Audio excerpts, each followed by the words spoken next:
This whole group embodies that sense of respect. And when we start with that, then who benefits? We come up with policies that help those people. And what have you done? You've led an opportunity for us to have the lower taxes, way lower deregulation, record amounts of investment that's coming into this country. We're going to be seeing lower interest rates. All of those things coming together is a gift to the working people. The policies are lifting everybody up. There's 140 million Americans that get up and go every day and drive to work. They commute. And one of the most obscene things of the prior administration was their energy policies was creating a hidden tax on those people. The poorer you were, usually the further you had to drive because you couldn't afford the housing if you were working at a hotel, if you were working in a service industry. We were taxing them. A hidden tax on them was the high cost of energy. You're perhaps one of the only leaders in the world that understood the connection between peace abroad and prosperity at home was directly connected to energy policy. You came in and said, we're going to sell energy to our friends and allies. We're going to bring prosperity at home through policies here by having lower energy prices. And we're going to stop funding wars abroad with energy policies that help their adversaries and hurt us. You said we're going to sell energy to our friends and allies. And with the work that Jameson and Howard and Scott and everyone has done on these trade deals, we're going to have an opportunity to have a renaissance in American energy, selling energy to the world, which is going to help bring peace abroad. But the real key thing in closing I want to say is two things. One has to do with the U.S. Park Police. That's the group here in Washington, D.C. They're the oldest uniform law enforcement group in the nation. You coming out and visiting with them in person before they went out on the surge.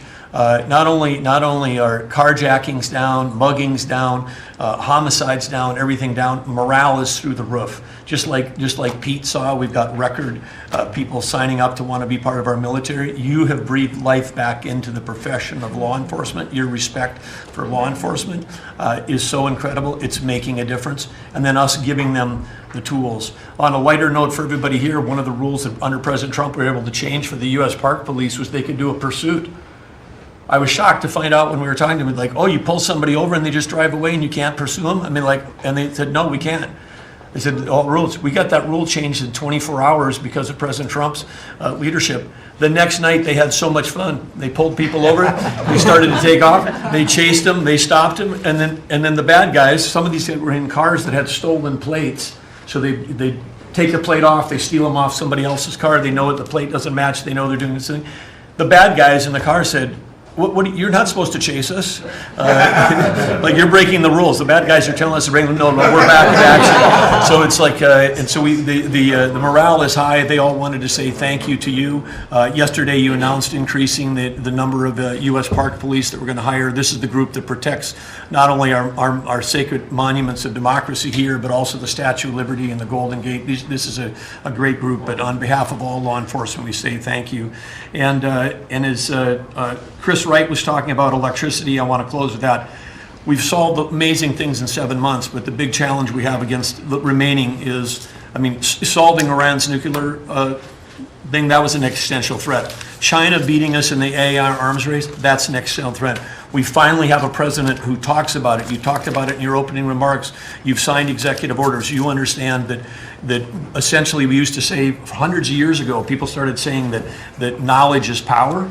But now, for the first time in history, we can take electricity and we can convert it into intelligence. So it's flipped. It's no longer knowledge is power. Power is also knowledge. And while we're ahead in the technology, we're way behind China on the amount of electricity they're bringing online. And your strong position to support affordable, reliable energy using our nation's resources, including those across the Department of Interior, bringing back coal mining, bringing back mining, bringing back timber. All the industries that have been killed in this country are coming back to life because of you. And with your leadership, we have a chance to not only win the AI arms race, but actually dominate it the way we're dominating in other things. So thank you, Mr. President. Thank you very much. And we're leading that race right now by a lot. And we're going to keep the electricity coming. In China, they do it very quickly. They have one person that says do it, and that's it. But essentially, we have one person that says do it, and we've given that order, and the job they've done has been amazing. And I want to thank again, Lee, what you're doing in that regard is so important. And the rapidity, just as fast as them, because it's a question of a week versus a day, and that's not going to make the difference. But you've done fantastically, and Doug and Chris, amazing job. So we've done this for a little while now. I don't think you've ever seen anything like it, and I think Sean was right. These guys that are holding these up, if you ever try holding your hand out for 2 hours, that's a long time. These are pretty strong characters. You've been doing that a long time, I guess. Congratulations. Are you getting tired? Are you getting tired? I'm looking at these guys. They look like they have no problem. It's amazing, actually. I think they would have beaten you guys in the test. So I want to thank you. If you want, it's been a long time. If you want, we could go in and we can call it a day. And feel free then to ask some of the questions here.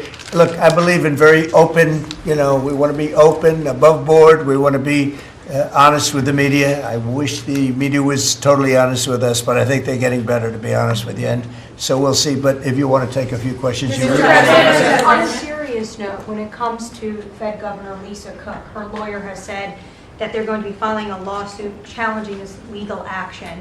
What is your response? Are you prepared for a legal fight? And then a little bit more. Oh, sure. Of a Always. You happy always have question, legal sir. fights. Look, I had a legal fight that went on for years with crooked people, with very horrible people that have been found out now between John Ratcliffe and Tulsi and Pam. And I mean, the things that we found out, of course, it's a very, very sad group of people. But no, she seems to have had an infraction, and she can't have an infraction, and especially that infraction, because she's in charge of, if you think about it, mortgages, and we need people that are 100% above board, and it doesn't seem like she was. Yeah, please. Mr. President, first, I would love to ask you a serious question, but I have to tell you the biggest pop culture news of the year broke while we were in this cabinet meeting. Travis Kelce and Taylor Swift are engaged, and the world wants your reaction, sir. Well, I wish him a lot of luck. Thank you, No, I think he's a great player. I think he's a great guy, and I think that she's a terrific person. So I wish them a lot of luck. On a serious note, Mr. President, in May, Secretary Rubio said that they were aggressively removing visas of Chinese students. Yesterday, you said you wanted to allow 600,000 Chinese students to study in the United States. Could you and the Secretary clarify what is the policy on Chinese students in the United States? Well, we think we're getting along very well with China. And I'm getting along very well with President Xi. I think it's very insulting to say students can't come here, because they'll go out and they'll start building schools and they'll be able to survive it. But I like that their students come here. I like that other countries' students come here. And you know what would happen if they didn't? Our college system would go to hell very quickly. And it wouldn't be the top colleges. It would be colleges that struggle on the bottom. And you take out 300,000 or 600,000 students out of the system. I like having, and I told this to President Xi, that we're honored to have their students here. Now, with that, we check and we're careful and we see who's there, and Marco wants that. We're in the same position. But we have a tremendous college system, the best in the world, nobody even close. That's why China sends them here. And you can call it an industry if you want, but you're talking about millions of people. And I'm honored to have the students from China come here. And we're just getting along very well with China. And it's a different relationship than we had for years, where they took hundreds of billions of dollars, just sucked it right out of our country. They respect us again. I respect them. The relationship is very good. I think it's important that these are two very major powers, nuclear powers at that, but two very important powers. You know, when I get along with Putin, when I get along with President Xi, when I get along with these people, that's a good thing, not a bad thing. We're tough and we're smart and we're strong. We get along. It's a lot better than not getting along. You had somebody in here before. The war should have never started with Ukraine and Russia. It would have never started. And Putin said that himself. President Putin said that himself. So we want to see college students come in from countries. There are some countries that we can't necessarily say that. These are places that have ideologies that we can't live with. So there are some areas, some countries that we can't say that. But we're honored to have the students come here. Please. Yeah, please. Yesterday you said that within 2 to 3 weeks we would have a pretty good conclusive end to the war in Gaza. What did you mean by that? And could you tell us? On what? In the war in Gaza. You said Yeah, what about it? You said in 2 to 3 weeks we would have a conclusive end, a pretty good conclusive. There's no conclusive. It's been going on for a long time. You're talking about, I guess if you really add it up, Steve, you're talking about thousands of years, okay? It's been going on for, there's nothing conclusive, but hopefully we're going to have things solved very quickly with regard to Gaza and also with regard to Ukraine and Russia. Mr. President, who are you considering for the replacement to nominate for Lisa Cook, and what economic background or history are you? Well, we have some very good people for that position, and I think we have some very good people. We're down to, I mean, I think I maybe in my own mind have somebody that I like, but I deal with Scott and I deal with Howard, and we're dealing with a lot of people actually that are going to be involved in that decision ultimately. It's a very important decision. As we see, I mean, I got a bad recommendation when I went with Jerome Too Late. You know, it's just, he's too late. His nickname is Too Late, costing us a lot of money, hurting the housing. I mean, our housing industry is good, but it could be phenomenal. Most of this country, in terms, economic terms, has been phenomenal. We've never seen anything like it. Because of him and his high interest rates, the housing is less than it could be. We're going to get that straightened out very quickly. He gets out very quickly, fortunately. He's been the wrong guy. Not a bad person, I don't think, but you know, I do think he has motives, by the way, but I don't consider him, I've dealt with worse. But he hasn't done the job. The recommendation from a certain person was not a great recommendation. That person vouched for him, but we're doing a very careful study. We'll see what happens. Look, we just put a very good man in one position. We might switch him to the other. It's a longer term and pick somebody else, but we're very happy with the person we have in there. And we'll have a majority very shortly, so that'll be great. Once we have a majority, housing is going to swing and it's going to be great. People are paying too high an interest rate. That's the only problem with housing. We have to get the rates down a little bit. And when we do, it's going to be a tremendous difference. The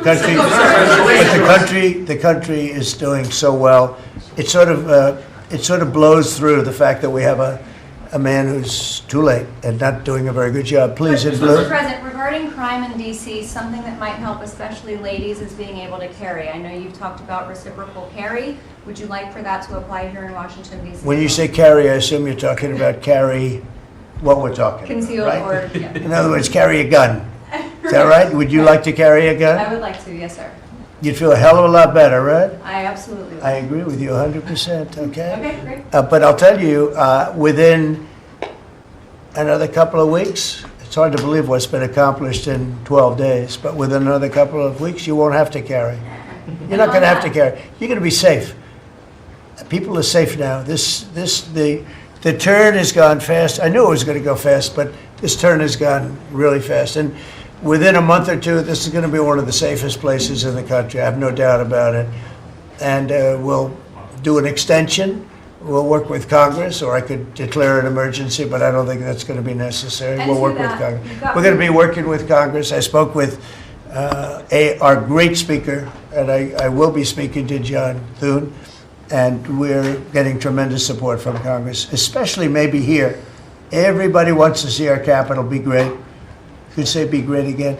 You know, it's such a beautiful place, but if you have crime, nothing looks beautiful. So, but you won't need to carry a gun, but if you do, Well, I would like It's to gonna be have your the choice. option, just in case. well, a lot of Sir, people feel that. Also in other blue cities, you've got Karen Bass in Los Angeles, Brandon Johnson in Chicago. It seems to be very popular here, the fact that people can walk around, go to restaurants, shop, not Yeah. have to worry about their safety. If blue city mayors oppose those efforts in their cities, do you anticipate that Democrat voters are going to take it out on them at the ballot? I think so. I think that crime is going to be a big thing. And we are the party, the Republicans are the party that wants to stop crime. We're against crime. The Democrats like crime. I don't know why. I mean, we talk about common sense. I think I got elected on talking about common sense. The border, we have to have a wall. We don't want transgender for everybody. We don't, as I said before, we don't want to have men playing in women's sports. I mean, you see the difference. Weightlifting. Take a look at weightlifting. Take a look at long distance running, where a runner came in 5 hours and 14 minutes ahead of another runner, both champions. One male, one. It's not fair. It's demeaning to women. It's so bad. But they have another one, and I think this is the beauty of them all: crime. They're against crime prevention. You can't do that. You can't do that. And I think to myself, I say, is there some game? You know, they're smart people. Is there anybody that could cheat like that in elections is smart, okay? And there's never been in history anybody that could cheat like that. They're smart. They're brilliant in many ways. I say, is there some trick to this? When they say, Trump is in Washington, D.C., stopping crime. He's a dictator. And people are being mugged like your brilliant associate here. I don't know how you're alive. I mean, based on that story, you got very lucky. He didn't just go, all he had to do is this, right? And, you know, it's pretty amazing. Wasn't it So intentional? we have something. I think we have two things. I think what Bobby was talking about with respect to drug prices is unbeatable. Nobody else could have done it but us. And I think that I think crime will be the big subject of the midterms and will be the big subject of the next election. Think of it. They are, instead of saying, Trump's right about crime, it's really bad in Chicago. You have a guy in Illinois, the governor of Illinois, saying that crime has been much better in Chicago recently, and Trump is a dictator. And most people say, if you call him a dictator, that if he stops crime, he can be whatever he wants. I'm not a dictator, by the way, but he can be whatever he wants. I think it's going to be a big subject for the midterms, and I think the Republicans are going to do really well. They called it a trap. This Democrat consultant, they said, he's put him in a trap again, because these are all traps. You know, 80-20, but they're not 80-20. They're almost 100-0, all these issues. But I would say that crime is stronger than men playing in women's sports. I think it's stronger than transgender for everybody. You know, it's transgender for everybody, according to them. It's stronger. Of course, this is a cause of it, open borders. Open borders gave us a lot of this crime. So, you know, so they're sort of on an equal footing, I guess. But crime is going to be a very big subject. And you know what he should do if he was smart? Illinois or New York, if they want, or Gavin Newsom, they should call me and they should say, you know, we've got a problem. You know, we could solve with this team, different players, but work the same way, because you'd leave them here. You don't want to take them out and let it go to hell. Everybody's so happy in Washington. I bet you walked over here today and you had no fear. Nobody has any fear anymore for the last 12 days. But it would be so smart. Gavin has called me up, say, you know what, we have a big problem. We have the Olympics coming up.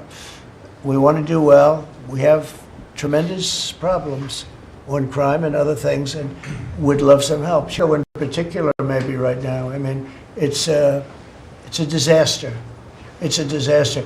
We could solve their problem in, it's bigger than this, let's say 2 months, okay? Working with their police. I know their police very well. I have a big project in Chicago. I was so proud of it. It's the best site in Chicago. I got it. Nobody else got it. I was happy as hell. That was when I was a real estate guy, and I got it. The Sun Times site, they call it. And I built the building. It's a great building. And I'm so embarrassed when I see the kind of crime stats coming out. They're so embarrassed. And if I were a governor, a Democrat governor, or mayor, or anybody having to do, I'd call up President Trump. I'd say, President Trump, we need your help. We saw what you've done in D.C. in a period of 12 days. This is 12 days. We haven't even started. This is going to be so safe. It's going to be the safest place on earth. And we'll do the same thing in Chicago. But I'd like to be asked, as opposed to just going in and doing it. Because, you know, when you go in and do it, then they start screaming, oh, he shouldn't be here. We don't need him. We're doing so well. And then the better we do, they take credit for it. So it's really pretty unfair. Mr. President, Yes, on go ahead. crime, for a lot of victims like myself, a big concern is long-term sustainability. Can you share with the American public about your plan in ensuring that DC is safe in the long term? Longer term, yeah. Years Well, ahead? It's a great question. Number one, we want to stay there for longer than 30 days, as you know. We have an absolute mandate, and I can extend it, but I'd rather not have to declare a national emergency because by that time, I mean, right now there's not an emergency. We've done, as you sort of said yourself, it feels like a different world.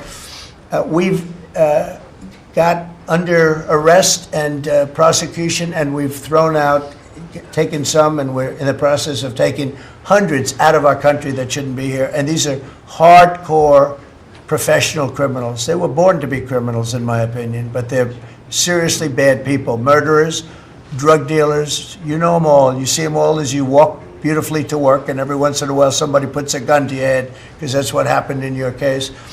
We're getting a lot of them out of the country. We're putting a lot of them in prison because we're afraid to bring them out of the country. They could come back. You know, as good as we're doing, they could come back. We don't want them back. And that's going to solve a lot of it. We also think there should be a presence here for long enough. We should also work with our police department because you have very good police here. Very good. We're working very well with them, by the way. And we have to work together for a while. We have some people that are very tough and very strong. Working with the police, they're going to be able to handle it. And you know what? If it gets a little bit bad, a little bit, just a little bit, I'll bring them back in and we'll straighten it out and we'll make it perfect. You're going to be so safe in the city. And you're going to have the city beautified. We're going to be giving out, we're working with Clark, as you know, construction. They're the biggest. They're working with me also. We're building a beautiful ballroom for the White House. They've been after it for 150 years, employs a lot of people. It's going to be as beautiful a ballroom as has ever been built. And Clark is the big builder in this city. They've done, I guess, a majority of the good work, the big work. And we're working with them on the beautification, the fixing up of the roads, the fixing up of the medians, between the roads so cars don't wrap into each other. They wrap into, I have one piece sitting on the ground for weeks. This was a year ago when I had to come in, unfortunately, for fake court cases. And I looked at the condition. We have it fixed up a lot right now. You know, the tents are removed and a lot of things have taken place. But I'd come into this city and I'd say, boy, does it look bad. The filth on the roads, the medians were broken and always laying down and nobody would fix them. And all of that, well, we're going to have new medians. We're going to have a nice topping put on the road. We're not going to rip the roads apart and start a construction project that lasts for 2.5 years as they rebuild the road, which they don't have to do. And we're going to have this place so beautiful. That's going to be a part of it. Now, the biggest part is crime, but it's also a part, you know, when you see a dirty city, it's like I told, I don't know, it became the #1 thing viral. I said my father, he's a smart guy, he's a great guy, he's a loving, wonderful father, but he could be a little on the tough side. He told me that, son, when you walk into a restaurant and you see a dirty, filthy door going into the restaurant, don't go there because the kitchen's dirty also. When they see a dirty Capitol, the rest of the world, they lose a lot of respect for our country. This Capitol is going to be so beautiful. We're going to have new poles, new lights, new fences. It's stuff that, when you add it up, it's money, but it's peanuts compared to what we're talking about. And we're also going to have great safety. Mr. President, I wanted to ask you on crime and also a question on foreign policy that maybe other officials can weigh in into. And on crime, Iris shared her story, and you mentioned, you know, people going. That was a terrible story. Because I'm just amazed she's here. When the gun is, Pam, when the gun is put to the head. Did they ever capture these people, by the way? I kept calling, but I haven't heard back about this guy. It'd be really great if you could maybe give the information. She's very good at capturing people, you know? She's very good. If you could give that information to Pam, would be great. Would you do that? Yes, will do. Wouldn't you'd love to see them? I would assume you'd like to see them captured. For sure. You can't. You just Been waiting can't. for years. Yeah, take a good look at that. So, Go ahead. So go ahead. Just a few weeks ago, I was out to dinner with my husband, and we're taking the metro back, and then we get attacked on the metro. They're throwing things. Some teenagers, they're throwing liquid at us. Oh, they're throwing things. They throw. How about where they chop down the granite curbs and the concrete curbs? But the granite curbs so expensive. Those granite curbs, nobody uses them because they're so expensive. And you see a guy chopping them and handing out big chunks of them like a brick. because they couldn't get in because people were stopping them from walking out. A little bit unusual when you're walking with a bag of bricks. Generally speaking, Sean, that's not a good sign. It's not a good sign. But they now come in with hammers. They can disguise a hammer, and they start pounding the concrete and the granite, and they hand out chunks. And those people take those chunks and start throwing them at cops, or they stand on the top of bridges and they drop them down into the windshield of your car, and you get killed running into a light pole. It's those days are over. I wanted to ask you, Governor Hochul, Kathy Hochul said that she spoke to you on the phone, and you said you might send National Guard troops to New York. You mentioned that. So will you? I'd love to do will you it be if she'd sending like. I troops? get along with Kathy. If she'd like to do that, I would do it. See, look, New York has difficulty like other, and I don't want to make this I want to make this like friendly, but the places we're talking about happen to be virtually all Democrat run. Now, take a look at your 25 places that are most troubled.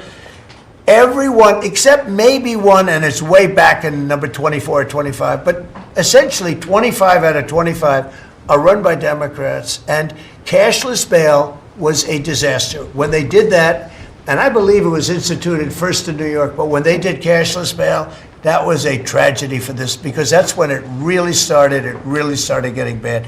When somebody kills somebody, you don't say you can come out, you don't have to put up anything. You put that person in jail, and you find out whether or not it's true, but you don't give cashless bail with a promise to come back in a couple of months, we'll start talking to you, because they go out and they kill other people, and you can't do that. The cashless bail has been, it's just a woke thing.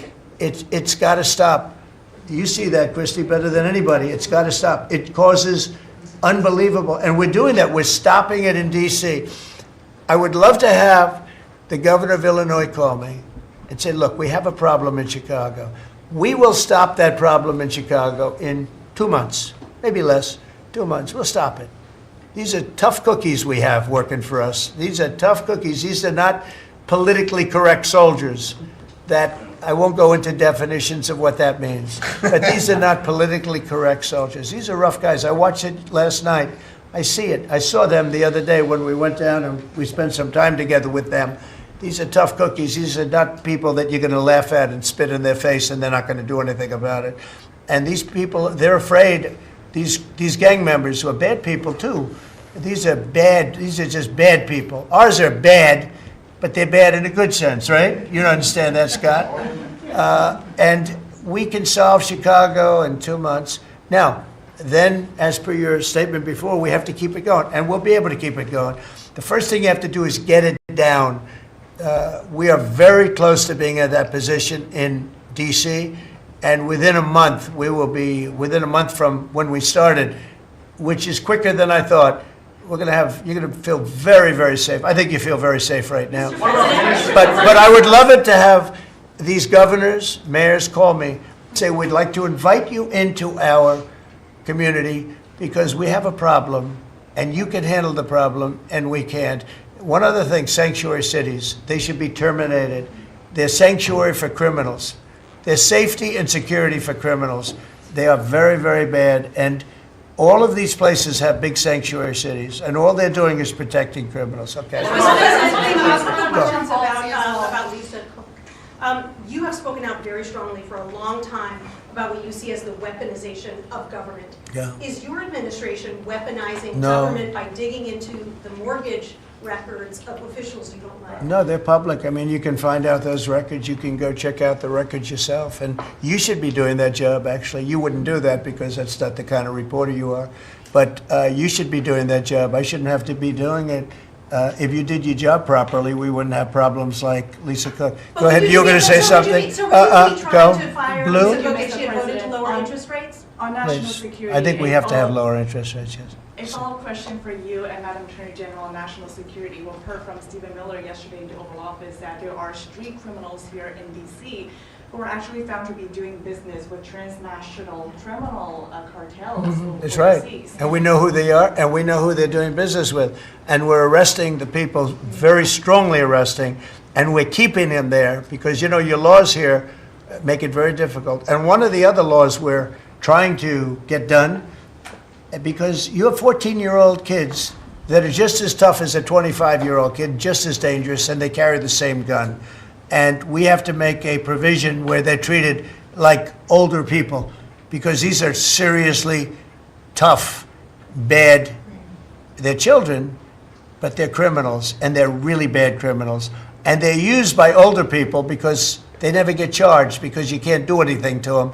But we are getting that change, Pam, I hope, because you have 14-year-old kids that are evil, they're sick, and they have to be put away. Something has to be done, because you can't have a society where they're allowed to walk the street. You know that better than anybody. Mr. President, on your way to Alaska. I can't believe it. You're not tired holding that? I have Look a at few this. more questions. How strong are you? How strong are you? Look at him. He's been holding that thing for 3 hours. You're a good fisherman. Well, I should give that a shot. Go ahead. On the way to Alaska, you had mentioned that there would be severe consequences if Vladimir Putin did not agree to a ceasefire. Yeah. After that summit that was rolled back, given the negotiations, is he back on the clock now? I want to see that deal end. It's very serious what I have in mind if I have to do it, but I want to see it end. I think that in many ways he's there. Sometimes he'll be there and Zelensky won't be there. You know, it's like, who do we have today? I got to get them both at the same time. But I want to have it end. We have economic sanctions. I'm talking about economic, because we're not going to get into a world war. I'll tell you what, in my opinion, if I didn't win this race, Ukraine could have ended up in a world war. We're not going to end up in a world war anymore, but it would have ended up possibly in a world war. That would have been they were ready to trot. But just like India and Pakistan, we're going to end up in a nuclear war if I didn't stop them. You know, it's sort of strange. I saw they were fighting. Then I saw 7 jets were shot down. I said, that's not good. That's a lot of jets, you know. $150 million planes were shot down. A lot of them, 7, maybe more than that. They didn't even report the real number. I'm talking to a very terrific man, Modi of India. And they say, what's going on with you in Pakistan? Then I'm talking to Pakistan on trade. I said, what's going on with you in India?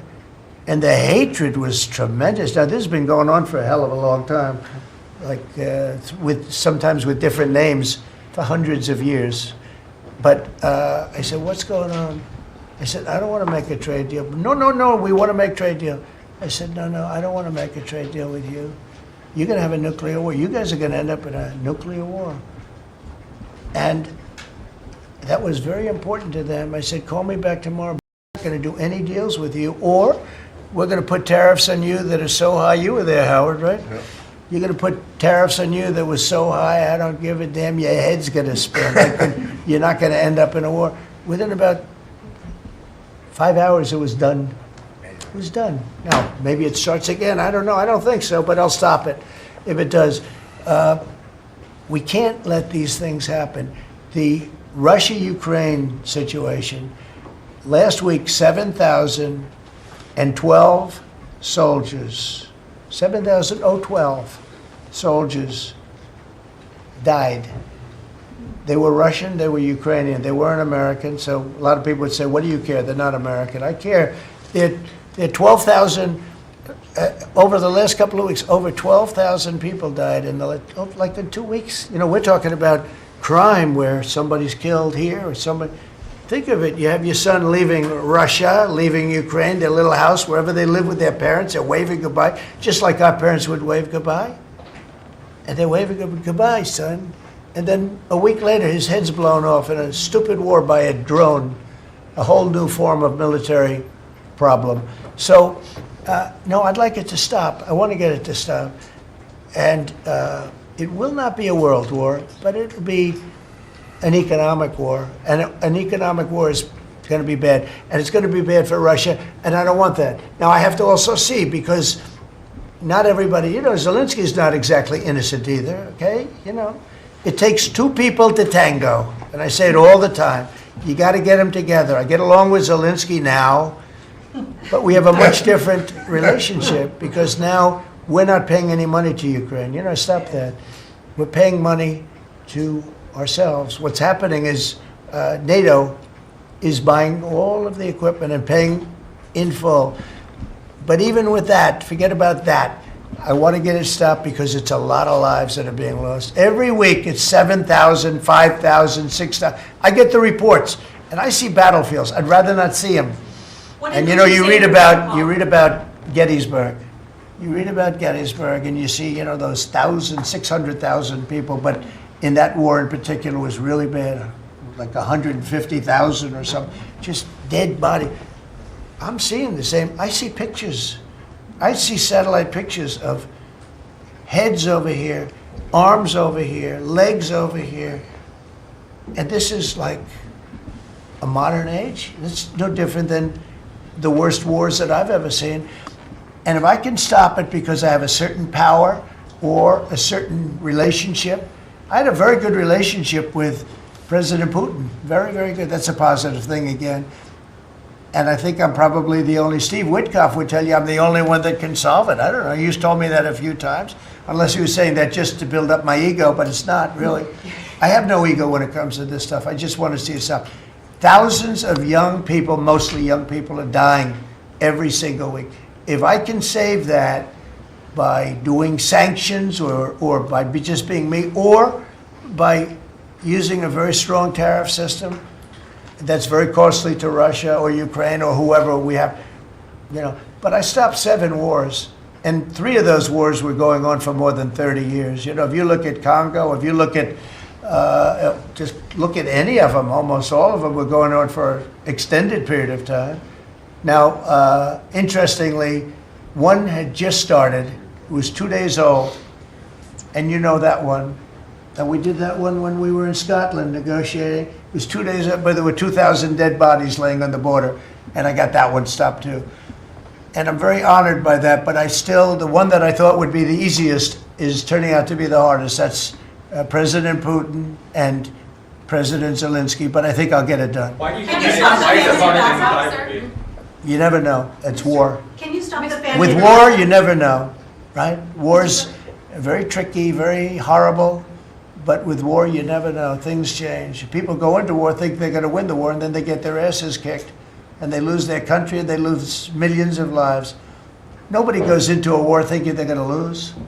They go in. I'm sure that Ukraine thought they were going to win. It's going to be, you know, we're going to win. You're going to beat somebody that's 15 times your size.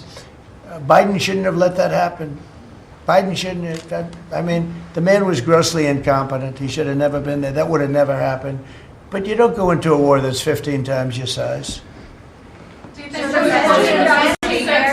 Fed just put out a statement saying that Lisa Cook has indicated through a personal attorney that she'll promptly challenge this action in court, seek a judicial decision that would confirm her ability to continue. That's all right, whatever It it is. says the Fed will abide by any court decision. Thank you very much for Will you reading abide that. by a court decision? I abide by the court, yeah. I abide by the So court. the Yes, question please. That's enough, that's enough. Mr. Go ahead. President, what other companies are you thinking about taking stake in? Well, you know, we didn't take a stake in the sense that it was reported. Everyone said, I bought a stake in Intel. No, I got it for free. I said I was with the, is that a correct statement? Howard was there. Absolutely correct. Scott knew all about it. They came in, a man was charged with something by a very good person, Senator Cotton, made some statements about the gentleman that was running Intel.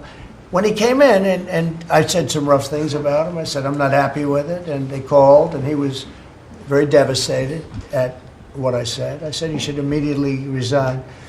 And he came to see me, and I was very impressed by him, actually. And he made a mistake, or factors happened where something like this could have taken place. In the meantime, his board was staying by him. And I said to him, and took about, I would say, less than 45 seconds. I said, you know what you should do if you're smart? Give the United States of America 10% of your company. And he looked at me and he said, I'll do that. I said, I just made $11 billion for the United States. And we made the deal. I didn't pay, we didn't write a check. Now, I guess Biden, with his stupid CHIPS Act, handed money to all these people that didn't need any money. It didn't do anything. You know, they're giving billions of dollars to everybody. They all have so much money, and they have more money. But there's no commitment that you had to build. They just took all this money. It's the stupidest thing I've ever seen. See, with tariffs, they have to come in. Because if they don't come in, they can't sell into our country. So it's power, and you don't have to give up any money. But I said to him very simply, I'm glad we're straightening this out, because everyone thinks I bought in. No. I said, it would be great, we'd be a great partner for you, and I want to see Intel do well. You know, Intel was a great company, and it can be a great company again. But I said, I think it would be good if we own 10% of your company. He said, I'll make that deal. And it happens to be worth $11 billion. So we made $11 billion for the country, and then I was criticized by some of the fake news media. That's not the American way. Actually, it is the American way. Now, if I can help other countries or do those deals with others, I would do that. I think it's great. It's good. Builds up our balance sheet. Let me tell you, our country is becoming very rich again. You don't see it. When the CBO came out on Friday and said, we just found $4 trillion, and that goes to reduce our deficit, $4 trillion, and it was from the tariffs. Our country is becoming very, very rich again. I hope you get used to it. You know, you're going to have to get used to it. In addition to reducing the deficit, any update on your previous talking about potentially giving Americans a tariff rebate check? Well, we have a lot of money coming in, rebate check for the Americans, and it's coming in at tremendous numbers. Don't forget, I would say, Scott, we probably are talking about right now 50%, maybe even less than that. With all the money you're hearing is coming in, you're talking about, a lot of it hasn't kicked in yet. And when it really kicks in is in 2 years when these plants are built and opened and the money starts pouring in, right? But, there's a concept of making you could call it a dividend, as we would say, making a dividend to the people in this country who have had to suffer through stupid leadership. And they paid a lot of taxes, and they got nothing for it. Or they got attacked like you were, okay, for it. No, there's a possibility. Primarily, we want to pay down debt, but there's a possibility that we take a piece of it and make a dividend to the people. Mr. President, I have a question for Steve Witkoff, if I may. Yeah. This past weekend, Sergei Lavrov was saying that Putin will not sign a peace deal with Zelensky because Russia views him as illegitimate. Just wondering if the Russians have been relaying this to your team, if they view Zelensky, as a leader worth signing a peace deal with, if they will. Doesn't matter what they say. Steve can answer, but I can answer too. Doesn't matter what they say. Everybody's posturing. It's all bullshit, okay? Everybody's posturing. Steve, do you have a different answer? I agree with you, sir. What is your administration In this city, there are 500 people short on the police department, police. In New York City, it's 3,000. In Chicago, it's 1,300. Would they have had to bring in troops from the National Guard if the police departments in this country were fully staffed? Defund the police. How bad did that turn out for America? It's an interesting question. I was surprised when I heard how many police were here. It's not a really big area, and I think they said they're down to 3,200 police or something like that. I said, that's a lot of police. And I was a little bit surprised, because to me that's a big force. And it's not a big area, but it is what it is. There's a lot of crime. You have don't forget, you have a lot of police that weren't allowed to do their job. Sure. When I came in, as you remember, we made tremendous strides in a little conflict that we had going at the time, because I allowed our military to make the decision. I said, you can make any decision you want. I gave it to the colonels in the field. I gave it to the captains in the field. You remember that, where everything went through Biden, meaning one of the people, and everything went through Obama before him. Everything went through. They had to make the decision as to whether or not to attack the Taliban. So they'd find 30 people together, they'd call up Washington, and they'd go to a political hack who knew nothing about it. My first night, I got that same call. They called me, and they said, I got a call at 3 o'clock in the morning, because I listened to their system, and they were calling me and they were asking me whether or not they could attack a group of people having to do with you-know-what war I'm talking about.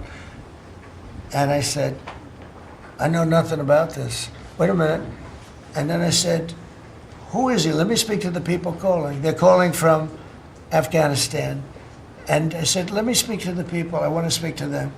And it was a colonel. I said, where'd you go to school, Colonel? I went to West Point, sir. Were you a good student? I was, sir. I was a very good student. So you're calling the White House to ask for permission to attack, and by the time you get the answer, how long does it take? Sometimes 2 or 3 weeks. So by the time you get the answer, the people that you want to attack have already left, right? He said, how did you know that, sir? I said, let me ask you, so you're a good student, you went to West Point, and you love the military, right? Yeah. You make the decision. And I gave all those guys that went to all these great schools, and they're all military people, I gave them the right to make their own decision, and we kicked ISIS's ass. Don't forget, ISIS was supposed to be, was supposed to take 5 years to terminate them, and we had a man named Raisin Kane, who happens to have done the whole thing in Iran. He's a great general, and he's a wonderful guy too, believe it or not, but he's a great soldier. We let them do their work, and we defeated ISIS. We defeated everybody. Every fight that we had militarily that I had, I won. And I let these great soldiers do some make a mistake, I guess. But like this colonel, I'll never forget it. Where did you go to school? I went to West Point, sir. I did ask him a question. I like good students as opposed to bad students. He said, I was a good student, sir. And I said, you do what's necessary. And, you know, I don't want to sound overly vicious, but he wiped out the entire group of very bad people that want to kill us. So you have to let them do their job. In Washington, they're not allowed to do their job, okay? They're not allowed. You have great police. You have great police, but they're not allowed. Hello. Go ahead. On Congress, Mr. President, would you be open to a year-long continuing resolution? I'm always open to whatever is necessary. Look, here's the problem in Congress. You have Democrats that will never vote for anything. I could say that we're going to lower your taxes by 50%.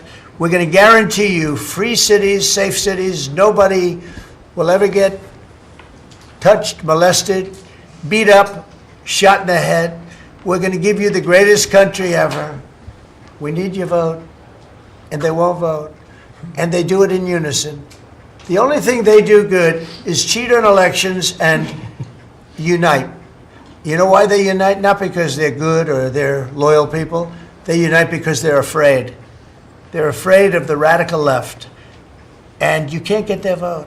So we have a vote coming up at the end of September. And I think we're going to pass it because we have the majority.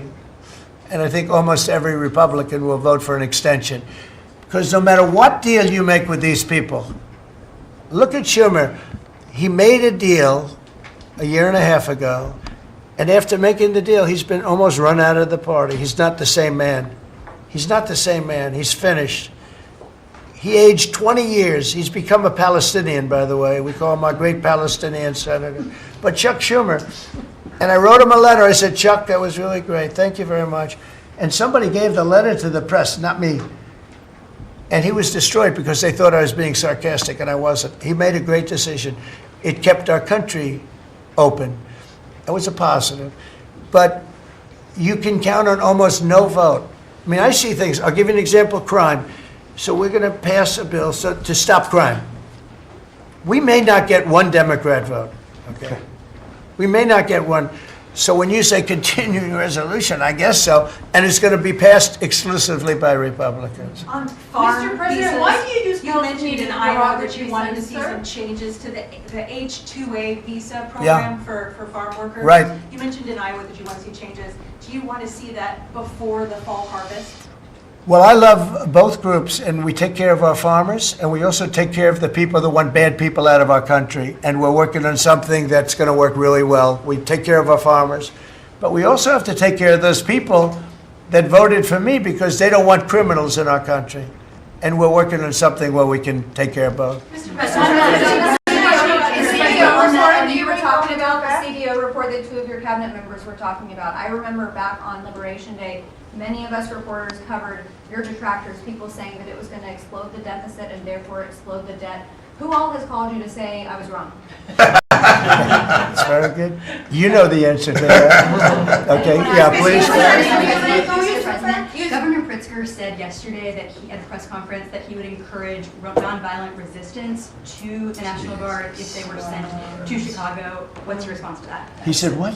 That he would encourage nonviolent resistance if the National Guard is sent to Chicago. Look, this guy doesn't know what resistance is or nonviolent resistance is. He's a bad politician. It's amazing. I mean, if he didn't have the money, he wouldn't get any votes because there's no compelling reason to vote for him. The guy's a major loser. But it would be nice if he would call me. I would change my mind immediately. He said, you know, because everybody knows Chicago is a hellhole right now. Everybody knows it. It's not like he's saying, Chicago has much better numbers, right? Well, what's much better? You mean 100 people are going to be murdered? It's going to be much more than that. So I would have much more respect for Pritzker if he'd call me up and say, I have a problem, can you help me fix it? I would be so happy to do it. I don't love, not that I don't have the right to do anything I want to do. I'm the President of the United States. If I think our country's in danger, and it is in danger in these cities, I can do it. No problem going in and solving, you know, his difficulties. But it would be nice if they'd call and they'd say, would you do it? And we do it in conjunction. Now, we work very well with the police because we naturally get along with the police. So the police and us work really well together, whether the mayor is opposed or whether, I mean, you have a really rotten mayor there too. He's got a 6% approval rating in Chicago. And I see black women wearing a red MAGA hat last night on television. Please let the president come in. My son was attacked. You have a force of black women. They're like only Trump. They want Trump to come in. And you see them, they're all over the place in Chicago because they're afraid to go out and they don't want their son or their daughter killed, just like your parents didn't want you killed. And we have a tremendous, look, it's not about winning elections because we want to have nice, fair elections. It's not politics. We want to see a safe country. You have people that want to see a safe country, and they're great people. You have great people in Chicago. The mayor is at 6% approval. He's an incompetent man. He should have never been put in a position like that. He can't handle it. You have an incompetent governor there. You have an incompetent governor in California, Gavin. I know him very well. He's incompetent. He's a nice guy, looks good. Hi, everybody. How you doing? He's got some strange hand action going. I don't know what the hell his problem is. It's a little weird, to be honest. There's a little something shaky going on there. But, you know, all he has to do is call me and say, we have the Olympics coming up. We want to make it really good and safe. And I'll put some really good, great American patriots in there, and you won't have any problems. Don't forget, it's loaded up with some stone-cold killers, some really bad people, some people that were just born to be bad. They're criminals, bad criminals, dangerous. And we can solve the problem for them very quickly. So you know what I think? I think this. You have not had this happen for 4 years. You sat and you'd ask one question to Biden, and it was always the ice cream question, right? What flavor ice cream do you like best? I like vanilla. And that was the end of the conference. I think now we've done enough. These people are very busy. I want to just thank, this is the greatest, this has never been done before. First of all, a cabinet meeting was sacred. You'd never let the fake news media in. But the fake news media isn't all fake. It's, a lot of it is, but it's not all. I think it's a great thing. I think maybe it's going to be done in the future. I hope it's going to be done. But you really get the word out. I mean, we had, each one of these people spoke. I think each one, if I thought one of them did badly, I would call that person out.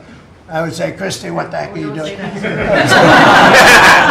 No, but no, seriously, you have a very talented group of people. They get along, they work along together.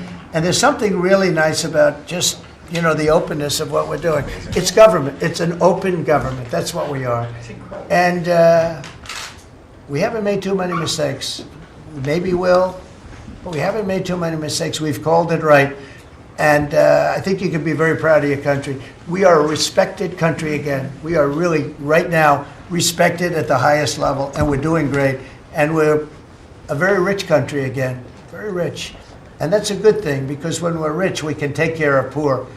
And that's what we're doing, and we're taking care of crime. And I hope, just in finishing, I hope that Illinois, I hope that New York, I hope that California, I hope they call me and they say, I'd love to have you come in and help us out. I will be a totally different person with them. I will respect them for doing it. Thank you all very much. Thank you, everybody. From 2% to 5% of GDP. Nobody expected that. And the difference is they didn't pay the 2 and they paid the 5. So, and as you know, we are selling a tremendous amount of equipment to NATO. We're not spending any money, we're making money, but I don't want to talk about making. I want to talk about we're no longer involved with funding Ukraine, but we are involved with trying to stop the war and the killing in Ukraine. So we're selling missiles and military equipment, millions and millions, and ultimately billions of dollars to the NATO people, where I'm very friendly and we have a great relationship, but that was an amazing trip. So they're funding the entire war. We're not funding anything. I think it's an important point to make, because a lot of people don't understand that. And we will continue to do that, and we're trying to get as much as we can for them. They want the American product. The American military product is by far the best in the world, and that's what they want to get. They have lots of options, but that's what they want to get. So the factories are doubling up and tripling up, where they make the Patriots and other really, you could say, defense and offensive weapons. The wages for blue-collar workers are now rising at the fastest rate in 60 years, which is so important to all of us around this table. The average American worker has already seen a $500 wage increase this year, and there's no inflation, because there's been decreases, tremendous decreases, with thanks to Doug and Chris and some of the people, the great job they've done with energy. Thank you very much. And Chris, thank you very much. I see you down close to $60 a barrel, and you'll be breaking that pretty soon. And that has a huge impact. So we have groceries are down. Energy is way down. Energy is way down. It was $4 and $5 for a gallon of gas. Think of that, for gasoline. And now it's probably $2.25. There are some places it's $2. It broke $2 at a couple of locations in the South.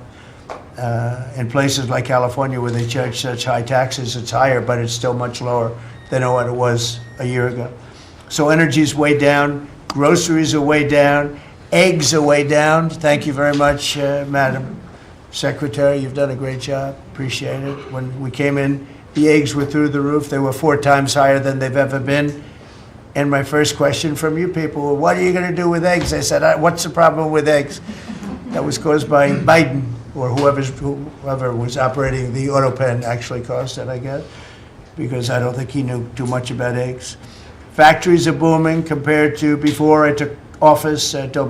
Domestic auto production is going to be, it's going to be so thrilling in 2 years when you see the numbers, because they're building plants all over the country. They're all coming in because of tariffs. They don't want to pay the tariffs. And if they build their plant here, they don't pay the tariffs. And they're pouring into our country, and you know about AI and you know about but the auto plants, that's the good old-fashioned stuff that I love. The auto plants are pouring into the United States of America. They're coming from Mexico, they're coming from Canada, and they're coming from Europe, all over Europe. And it's been pretty amazing. So factories are booming. And when they actually open, right now they're booming in terms of construction. This is something given to me by Mark Zuckerberg. And you'll see this is AI now. I never understood. I said, well, because I built shopping centers, and for $50 million, you can build a very nice shopping center. So I never understood when they said $50 billion for a plant. I said, what the hell kind of a plant is that? But when you look at this, you understand why it's 50 billion. So this is one he's building in Louisiana. That's Meta, Facebook, as people understand it to be.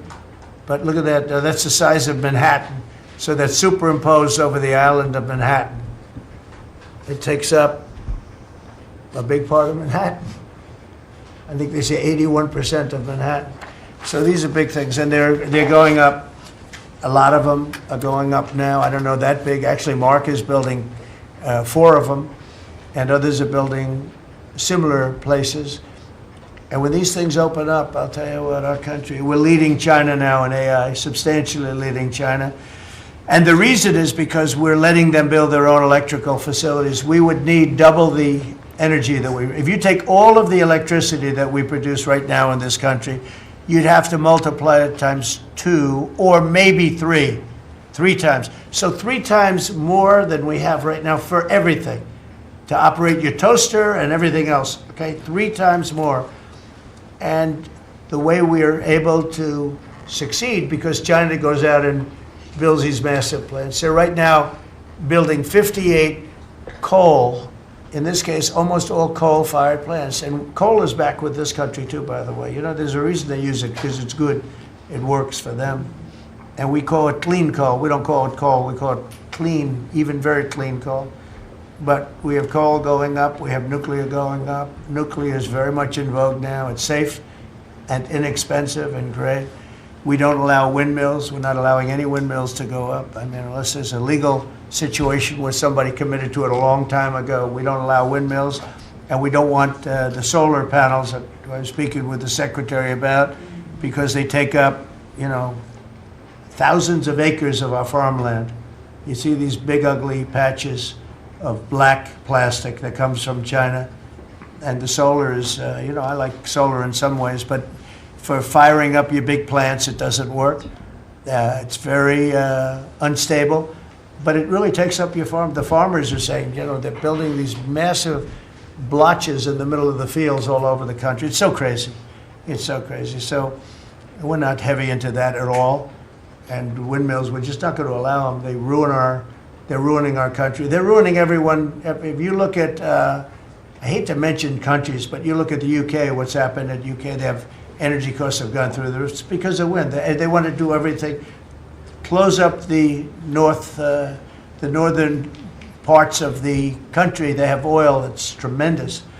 And they closed it up, and they've been building windmills all over the place. And I tell them, you're my friends, but man, you're going to have a bad awakening very soon. It's going to be very bad. They're ugly, they don't work, they kill your birds, they're bad for the environment. And if you look at them from a house, your house is worth less than 50%. So I'm trying to have people learn about wind real fast, and I think I've done a good job, but not good enough, because some countries are still trying, and they're destroying themselves. Those are countries that are really destroying themselves. I hope they get back to fossil fuel, because right now, Chris, whether we like it or not, fossil fuel is the thing that works. And then you can add nuclear with it and other things, but fossil fuel is what works if we're going to fire up those big monster factories. But if you look at comparing everything before I took office, domestic auto production is up 18,000 cars a month. And we haven't even started yet, because a lot of these plants aren't built. It's up 18,000 because Ford, General Motors, and a couple of others, Stellantis, they're taking their existing plants, and they're, as quickly as they can, they're adding on to them. So when their plants open, because they're building big, modern, beautiful auto plants. But think of that, we're up 18,000 cars a month, and essentially all they've done is try and utilize their space correctly as their big plants open up. It's going to be, I hope they remember that it was this way. I hope this table gets a lot of the credit for what's happening. It gets all of the credit, because this would have never happened. We were going out of business in every way. We were losing. All the car plants were leaving this country. Now they're all coming back in, and they are coming from Canada, and they are coming from Mexico, but they're coming from Germany. They're coming from all over the world. Domestic steel production is up by 100,000 tons of steel a week. We have a 50% tariff on steel, aluminum, and various other things. Copper just got brought into the picture, and that means people are going to want to make steel here. We just made a deal with U.S. Steel. As you know, we have an outside company come in, spend $17 billion on building new plants, new everything. It's great, and it stays right here in America. So we're doing amazingly well on steel, and domestic oil production is up by more than 300,000 barrels a day. That's a lot of barrels, and you're going to be talking about that in a second, I think, Chris and Doug. These two people have done a fantastic job, and we have the oil price down to about $62 a barrel. So just so you understand, because a lot of you like to talk about costs and prices, but I watch so much fake information. Product costs are down. Energy is way down. Energy brings things down. You know, with energy, that's what happened with Biden. He stopped our program, and then he went back to it when he realized that it looked like you're going to be paying numbers that nobody's ever seen, like $7 a gallon. You're going to pay $7 a gallon. They were up to $7.5. So then he immediately went back to the Trump plan that they terminated, but it was too late for them. It was too late. They blew it. They had a great thing going. I gave them something great, and they blew it. Since the inauguration, we've created over 500,000 new private jobs, and if you notice, when the numbers come out, government jobs are going down and private jobs are coming up, and that's what really fuels the country. It's easy to hire people and pay them for doing something that maybe is not very productive, but government jobs are down, actually substantially down, and private jobs are way up, and these are the jobs that make money, create a better life. Meanwhile, we've reduced the number of federal bureaucrats by 84,000.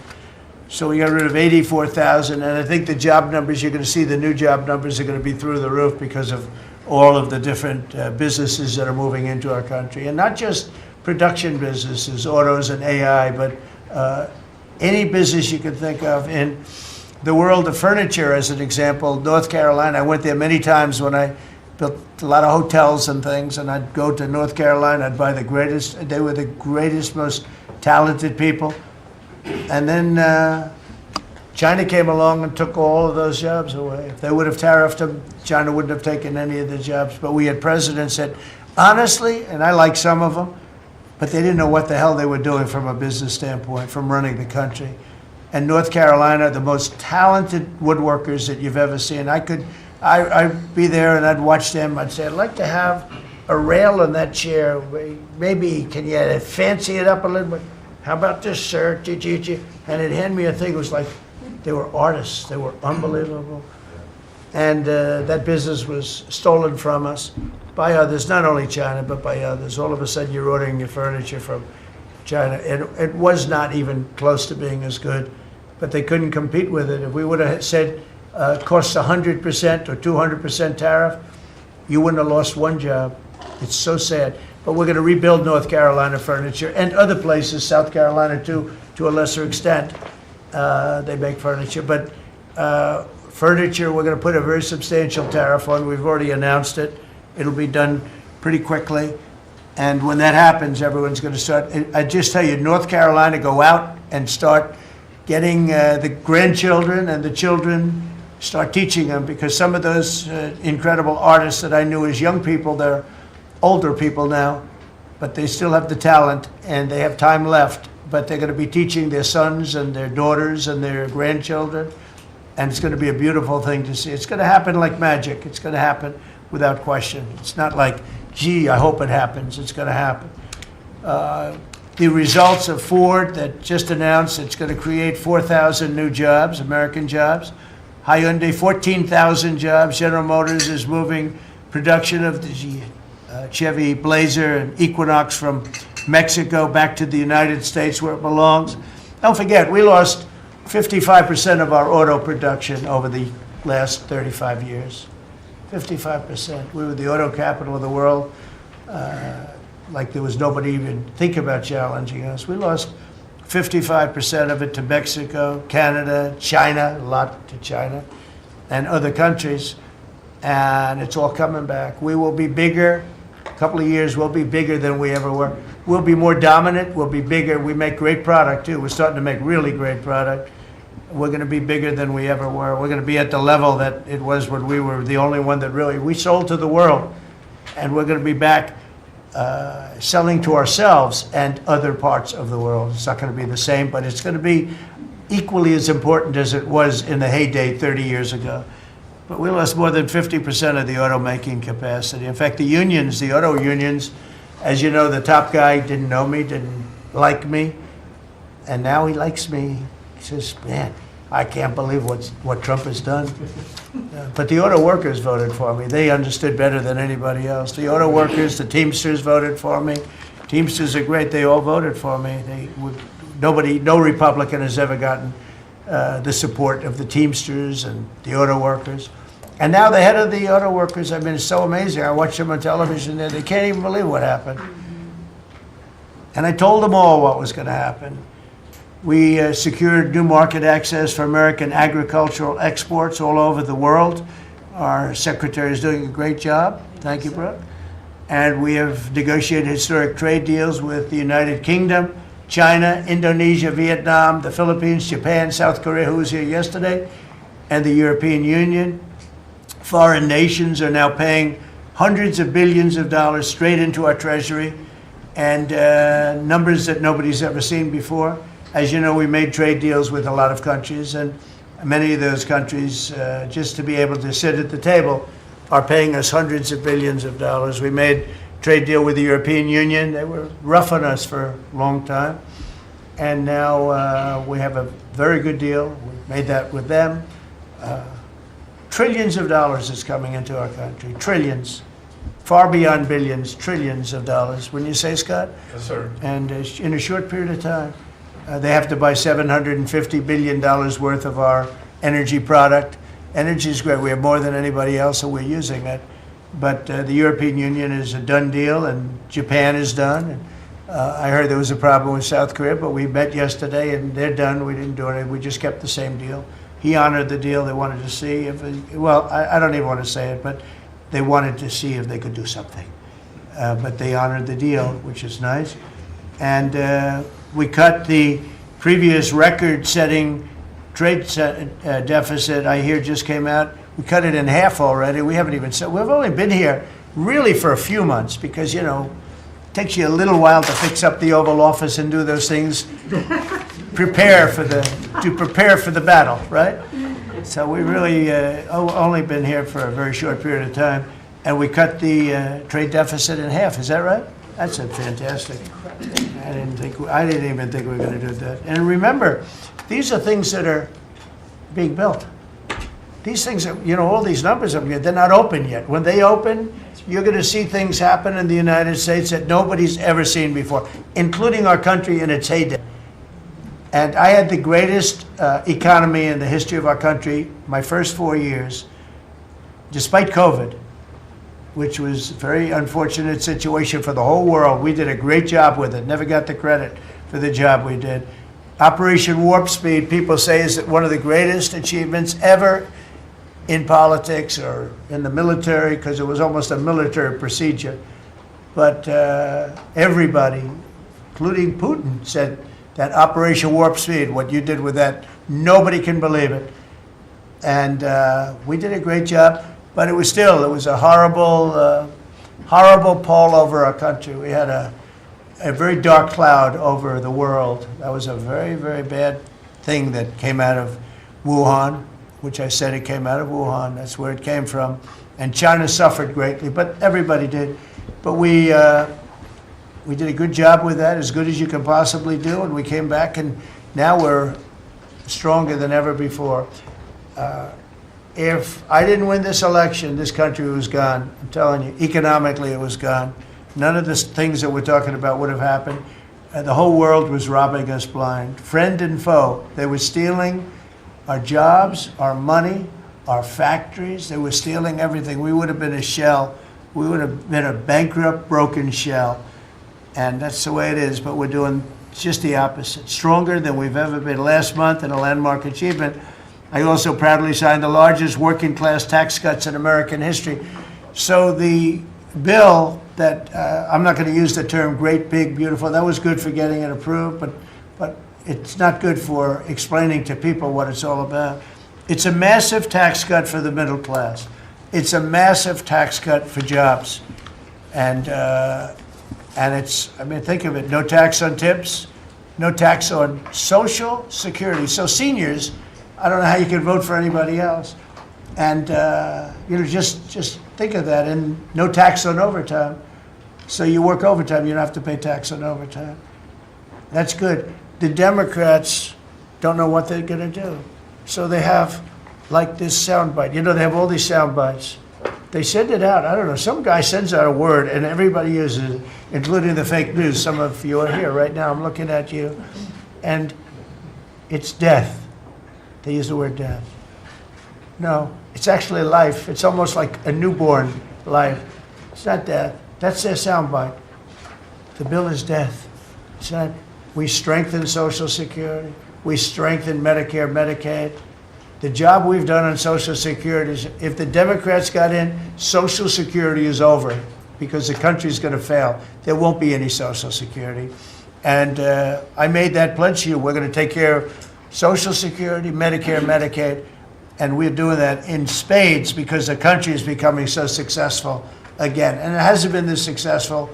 I think in the end, it will never have been this successful. I don't think it'll even be close with what's happening.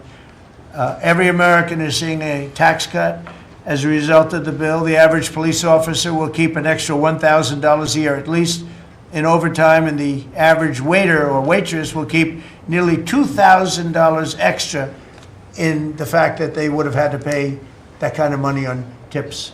And I never realized that the government was so strong on that, but waitresses, waiters would tell me that the government would go after them. Like, it was horrible. That's how it all started with me.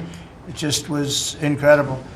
And the biggest thing was, again, the $4 trillion that they found. They said, well, that was nice. They should have announced it. I could have told them that. And I don't know. It should be simple. But a lot of people didn't understand it. Actually, a lot of good people didn't understand it. But now they're saying, Trump was right. They'd never seen anything like this. And I don't know what it is, Scott. They didn't understand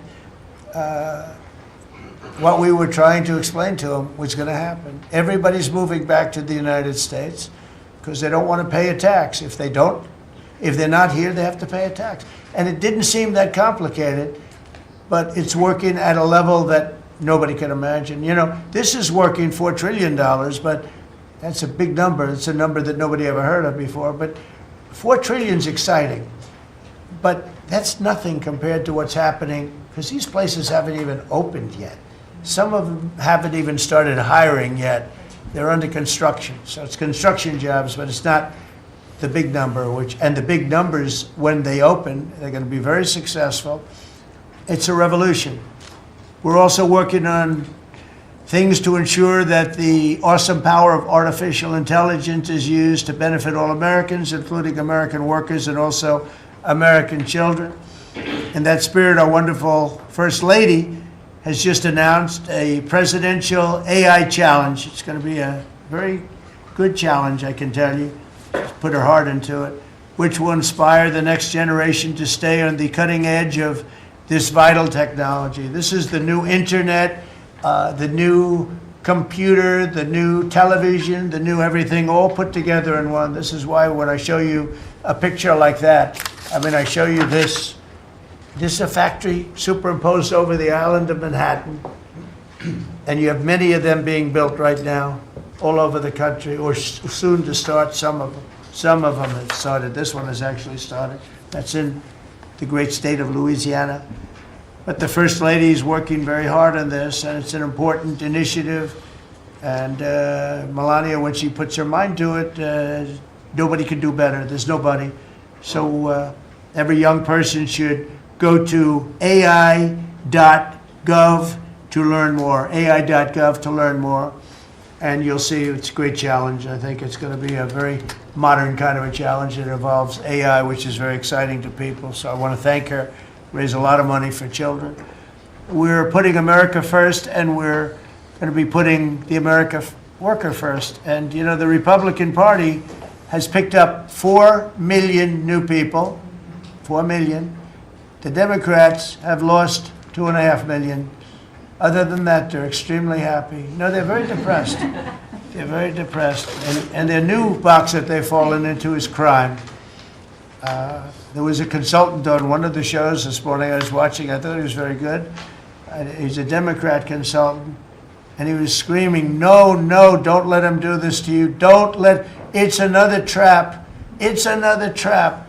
What he's talking about, like men playing in women's sports. They said that's an 80-20. No, it's a 97-3. It's 97-3. Like transgender for everybody. They fought for it. They're still fighting for it. I saw a guy today, a politician that you all know very well, fighting like hell for men playing in women's sports. You don't understand. They're human beings also. Well, I agree they're human beings. But you can't have a 7-foot guy playing basketball with the women. You know, it's just one of those little problems in life. And we all have our place. That's okay. I've got my place too. But this guy's screaming, it's another trap. And this is the worst of all. He said, because this is crime. Trump is saying he's against crime and they're for crime. No, he's going, it was funny. No, it's a trap, don't do it. And then I saw this poor stupid Chuck Schumer, the guy, he looks like he's aged 100 years. And I don't like getting into looks. You know, looks don't mean anything, right? When you're in politics, looks don't matter. I look at Pam, I would never say she's beautiful because that'd be the end of my political career. Laurie, secretary. But I will tell you, this is the best of all. And they're going to fight me. Like this slob of a governor you have in Illinois. This poor guy got thrown out of his business by his family. I know the family. I was partners with the family. Nice family. I like the family, but he was no good. They threw him out. He's governor of Illinois. And he goes about Trump, we don't need his help. Chicago is the worst. These places are really bad. Crime in D.C. was the worst it ever was. You know, they make up stories. Crime in D.C. was the worst ever in history. And now, over the last 13 days, we've worked so hard. And we've taken so many, there are many left, but we've taken so many criminals, over 1,000. I watched a man from Maryland who said to me, I mean, sir, you're the greatest president. You're doing an unbelievable job. What a great job. Governor Moore, has anyone heard of him? Mm-hmm. He's another hopeful for president. I don't think so. But I met him, and I didn't realize it was on camera. Did you see they caught him on camera? I was at a game, I don't know, like the Army-Navy game or something. And I met him in a hallway. And as usual, you do your job very well. One of these great cameramen had it on tape. But I met this gentleman. I never met him before. Sir, you're doing a great job. You're doing an unbelievable job. Thank you very much. But then he goes on television and says, oh, Trump is a dictator. He's a dictator. And a lot of people have been, so the line is that I'm a dictator, but I stop crime. So a lot of people say, you know, if that's the case, I'd rather have a dictator. But I'm not a dictator. I just know how to stop crime. And you would think that Illinois, where they have such a problem with crime, such a bad governor, he should be calling me and he should be saying, could you send over the troops, please? It's out of control. It's out of control. In New York, it's out of control. Not as bad as Illinois, by the way. Not even close. In California, you would have not had the Olympics had I not sent in the troops. We sent in the National Guard. They did a fantastic job. We have the Olympics. We have the World Cup coming. I got them in my first term. And I was really sad because I said, oh, boy, I got them, and I won't be president. And little things happen. Thank you, God. Thank you. Little things happen. Think of it. You could ask Johnny. Johnny would tell you, he's the head of World Cup. He's a great guy, too, great commissioner. But he's the head of the World Cup. He said, Trump is the only reason we're doing this. And the sad part is that I was not going to have it. I would have to be, probably I wouldn't have even been invited to the game, depending on who's president, right? And I got that. I did not get 250, okay? The 250, anniversary. I did not get, I'd like to claim it if I might, but I did get that. That was whether I was president or not, it was still 250. I'd like to take credit for it. What I will take credit for is we're going to have a better celebration under Trump than you would have had under some stuff. That I'll take care of. We're going to have a safer place, Christy, because of you and Tom Homan and everybody, right? But, so we have 250 coming up. We have the World Cup coming up, which is like having 45 Super Bowls. And we have the Olympics coming up. So we're going to have a very exciting 3.5 years remaining. We're going to have a very exciting, it's going to be done properly. So I just want to tell you, our country's in incredible shape. Our military is strong and powerful and respected. We had some fantastic decisions from the Supreme Court that let us put the people into the military and other businesses that are best for the job, as opposed to some woke reason that was killing our country. That was a very strong, very powerful. You can now go into a company based on your ability, as opposed to being forced in based on some factor that cannot make our country great. That was a big decision, very, very big decision. And we've had a lot of great decisions, and we've all made some great decisions sitting around this table. I want to thank Scott. Unbelievable what's happening financially with you and Howard. And Vice President's involved in everything, and he's been great. And Marco has been, really, I think you're born for this job. I don't think you should ever run for another office. I don't think you should, really. You're so good at this. He is so good. And everybody likes him, everybody likes him. But everybody, much more importantly than like, I think you would say, is respect. They respect Marco. They respect all the people around the table. So what I'd like to do is, I'd like to go around the table. You seem to like it. Your audience seems to like it based on ratings. And I want to mention, about crime, because we have a young lady here, Iris, of Epoch Times. You're Iris, aren't you, huh? And I heard you were very savagely mugged in the city, and I'm not going to let that happen under this administration. That was last year. And would you like to mention what happened? Of course. So first of all, thank you, Mr. President. Do you want to listen to this? For having me here to share my story to the room and to the broader public. My name is Iris Tao. I'm a White House correspondent for NTD, the sister media of the Epoch Times. So more than 2 years ago, it was a Saturday morning in broad daylight. I was on my way to work, and a young man with a black ski mask pointed a gun at my face and threatened me to hand over my phone, my wallet, my laptop, and everything else. And when I refused, he used the butt of his handgun to strike me across the face, in the cheek, where what some people call pistol whip me, before running away. And that has deeply traumatized myself and my family. Ever since, I've never dared to walk in the street of DC at night, ever. And my family was extremely worried. So, Mr. President, thank you so much for what you're doing right now. Thank you, for being honest. Such incidents involved not just me, but also my family. If he had shot me, I could have died right there in the middle of nowhere without my families or my friends knowing at the age of back then, I think 23. Right. Just starting my career here in DC without even starting a family. But now I'm very blessed to have this opportunity. So you had a gun pointed at your head, and you probably figured that he's going to pull the trigger, because these are animals that don't know what the hell, they couldn't care less.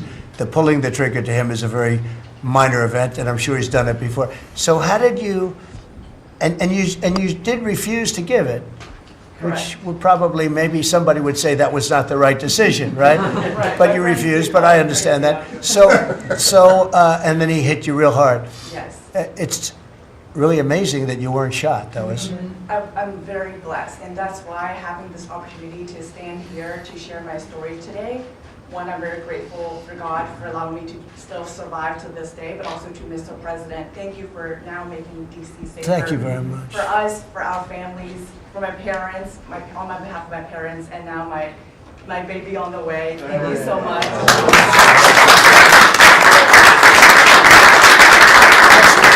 And there are other reporters and journalists, good people, and you don't have to say it, but that have also been attacked violently.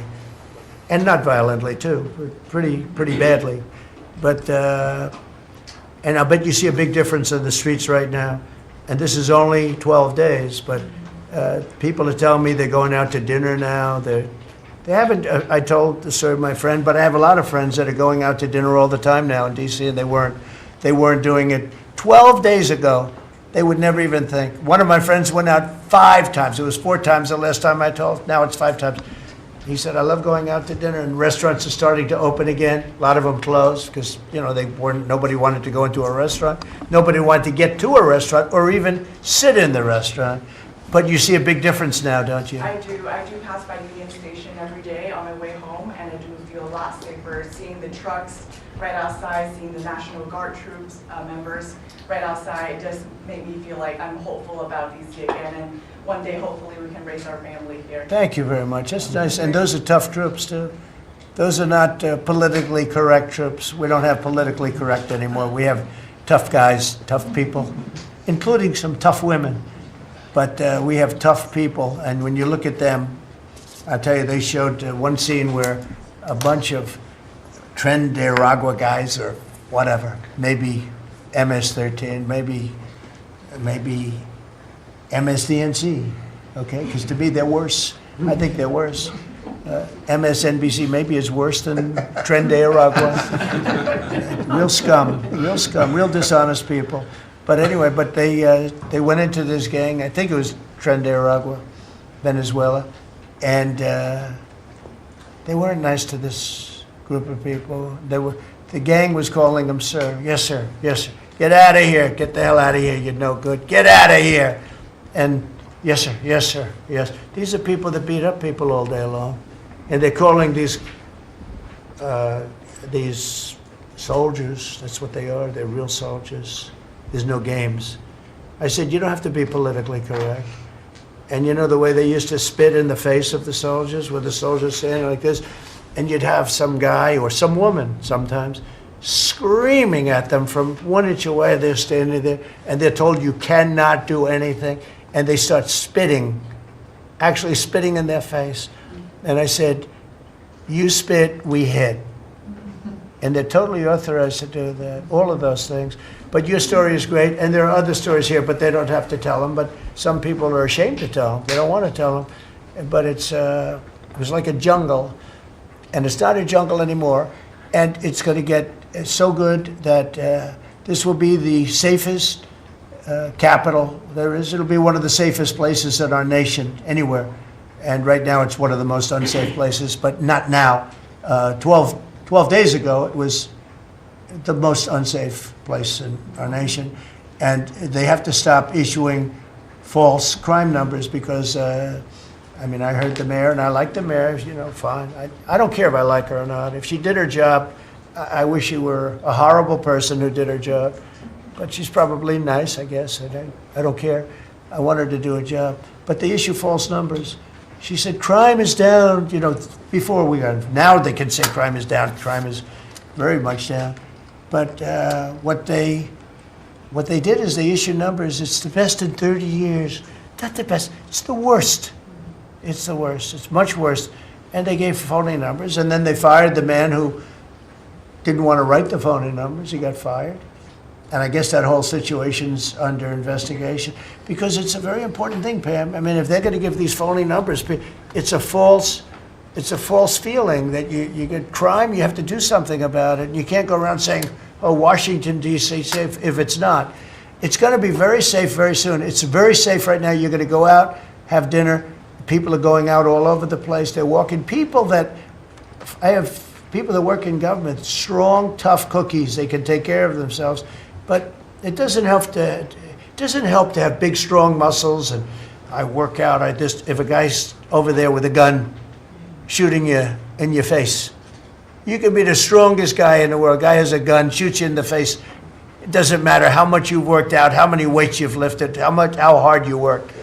And so we have the toughest guys and we have the best guys. And I'm willing to go to Chicago, which is a big trouble, but we have a governor that refuses to admit he has problems, huge problems. Baltimore, Wes Moore was telling me I want to walk with the president. Well, I said, I want to walk with you too someday, But first you got to clean up your crime, because I'm not walking in Baltimore right now. Baltimore is a hellhole. And this guy, I don't even think he knows it. He's another candidate for president. Between him and Newsom, you got some real beauties, I'll tell you. But if we didn't go into Los Angeles, you wouldn't have the Olympics, in my opinion. You wouldn't have the Olympics. We went in, and the sheriff, the boss, said, thank God they're here. You could see his tape. He said, we were not able to control what was happening. That was the sheriff. And he said it loud and clear. And, they're suing us for going in and cleaning up crime. And yet their own sheriff said, on the first or second night, he said, we could have never handled. That was going to be, you were not going to have the Olympics or the World Cup, because that would be, there wouldn't be anything left. They shouldn't have lost 25,000 houses. The water was turned off from the Pacific Northwest. And I was after them in my first administration, turn on the water, turn it on. Nobody could have believed this could have happened. But they had no water in the fire hydrants. They had no water in the sprinkler systems that people put up in their ceilings. There was no water. And yet we have tremendous amounts of water. They send it all into the Pacific Ocean, trying to protect a certain little fish that's not doing well, because it doesn't do well without water either. And it shouldn't be protected because it shouldn't be a protected species. But I think that's actually just an excuse. I actually think these people are sick. There's something wrong. So we send hundreds of millions of gallons of water a day into the Pacific Ocean. They turn a valve, and the valve heads out, and we turn the valve back. I actually had to do it using force. We turned the valve back, and now they have water, but not as much as they should have, because they should. And I'm telling Gavin Newsom by this conversation right now, turn the rest of the water on. Turn it on. So things are done that are so sad in this country. Lack of common sense. I like to say the Republican Party is the party with common sense. We're smart, we're sharp, we're this and that. They're smart, but they're radical left people. And they can't help it. They're very smart, but they're radical left, and they're destroying our country. But they're not going to destroy it anymore. So we picked up millions of people in the Republican Party. They lost millions of people. And I think we're going to do very well in the midterms. And I just want to say one other thing, and that's medicine. The cost of medicine all over the world is much cheaper than the United States, because for years the world pushed us around, including our friends. And you go to Germany, you go to England, you go to different places, and you go to a store, and it's sometimes 10% of what we pay in the United States, because they said, nope, we're not paying any more. You charge the United States. This went on for 25, 30 years. And I invoked favored nations. I said, I want to pay the same as they're paying. And Bobby Kennedy is doing a good job, and Dr. Oz is doing a good job. And I asked them, I mean, other than the basics that they're doing on autism and other things, which we got to solve that problem because it's crazy what's happening, it's out of hand. But this is the most important thing that can be done, is favored nations, Bobby. And we're not talking about a 25% cut or a 50, we're talking about a 1,500% cut. Because people go to Europe to buy drugs, and they come back with drugs, prescription drugs, normal, not, I don't mean the bad drugs, I mean prescription drugs, because you can buy them for 10%, 15%, 20% of what. So they're going to go up in price. And I told the countries, and I get along good with all of them. I mean, you could ask I get along good with all of them. But I said, I told them, I said, you're going to go up a little bit because it's the world. It's the world. So more people in the world than we have. We're going to go down a lot, and they're going to go up a little. And it's called equalization. We're going to have equalization. So we pay the same price as the lowest drug sold anywhere in the world. And I think, Bobby, that's going to happen pretty soon. The companies are ready for it. They had to go for years. I was with a very great gentleman from Eli Lilly. I think he's an incredible executive. I mean, I'll mention the company, and I'll mention him, because we had this argument my first term, and then we had it in my second term. In my second term, I wouldn't stop until I won the point, and he threw up his hands. He says, you're right, I can no longer defend it. I can no longer defend that a pill that's made by Johnson & Johnson in a factory, in the same factory, in the United States versus a place in Europe or other places, including Canada, by the way, you could buy it for 10% or 15% or 20%, the cost of what we're paying. Well, we'd pay 5, 6, 7 times more money. He said, it's the hardest part of my job, defending that. I'm not going to do it anymore. I'm saying that we have to get down to business. And that's a great company. He's done a great job, and I appreciated it. And it really broke the ice because they were sending, well, we have to do research and development. Well, you have to do it for Germany and all these other countries too. Well, they think the United States should bear it. I mean, I heard this stuff and I finally said, it's over. Now, you have to have somebody that can get these countries to do it. I told them, if you don't do it, we're going to charge you a 25% tariff on everything you send into our country. That's much more money than what we're talking about. Then we have to get the drug companies to do it, and they'll do it because we have tremendous power over the drug companies too. So we're going to get it done. I just hope we get it done fast, Bobby, because this thing should go fast. But we're going to get, the cost of medicine is going to be 1,000%. Think of that. Not 2%. And I'll just tell this last story. When I was in my first term, in my last year, I was so proud of myself because drug prices went down for the first time in 28 years under my administration. You know how much it went down? 1/4%. And I was so proud of that. And I held a news conference, I think you'll be able to find it, congratulating myself and my administration because for the first time in 28 years, drug prices went down 1/4%. That little tiny, but it still went down. And I thought it was great. And then I realized, you know, it's a very complicated business and formula. You got to be very smart. I said, we're really getting ripped off by the whole world. The whole world is ripping us off. And what happened is I got on this kick and I got the drug companies to agree and I got countries to agree. And they're not agreeing because they think I'm a nice person. They're agreeing because I will put charges and costs and tariffs onto them that will be many times more than what they're going to be paying. So the companies are there and the countries are there. And we got to get it done, Bobby. We got to get it done. And we're going to have the biggest price of it. Now, that's going to lower Social Security, Medicare, This is going to lower everything because drugs go for everything. It's going to have the biggest impact, I think, of anything that can possibly be done. But your costs are going to be going down for medicine, for prescription drugs, will be going down at levels that nobody ever thought possible. And that's going to happen in a matter of a very short period of time. And we're all set with the countries, and we're all set with the companies. That's all you need, the two. And the middleman gets cut out. Under this scenario, the middleman doesn't exist anymore. That was the other thing. They always blamed the middleman. I said, who are the middlemen? Nobody knew who the middleman was. You know, That's right. they had the most complex formula. It was genius, but they didn't get away with it. So I'm counting on Bobby. Do you want to start, Bobby? Maybe we'll start with you. You can start with that and then go on to what we're talking about. We are deep into MFN negotiations, most favored nation status negotiations with 14 companies.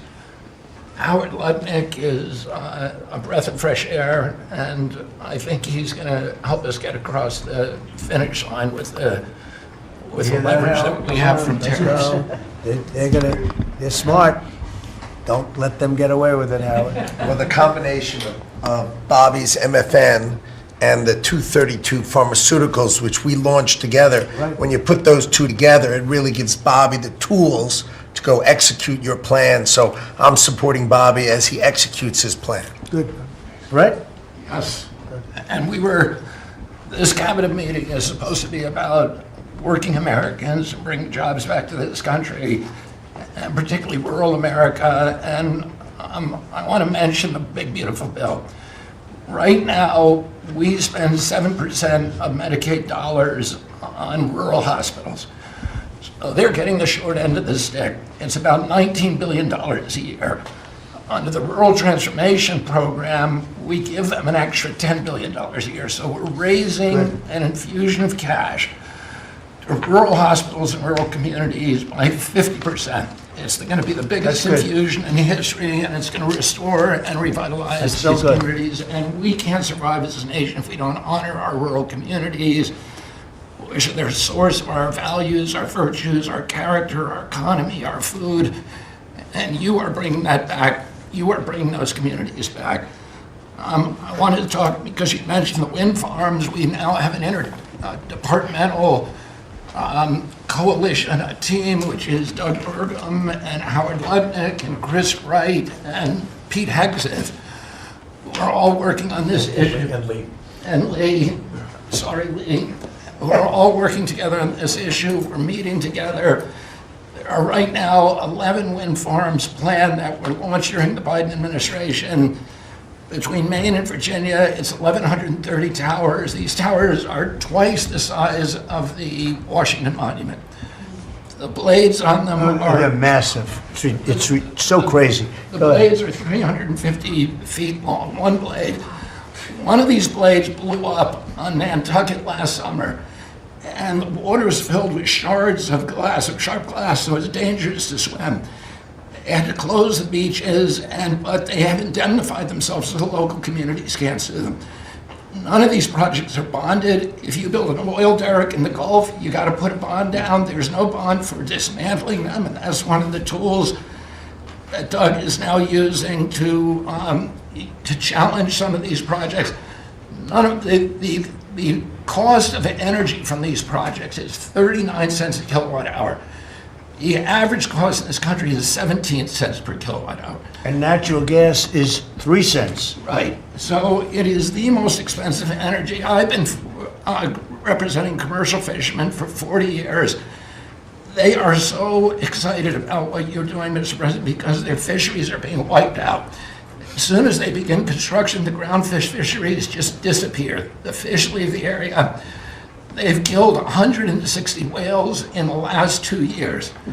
So they're wiping out the whale population, the Atlantic whale population, the big whales, the minkies, the gray whale, or the humpback whales, the right whales.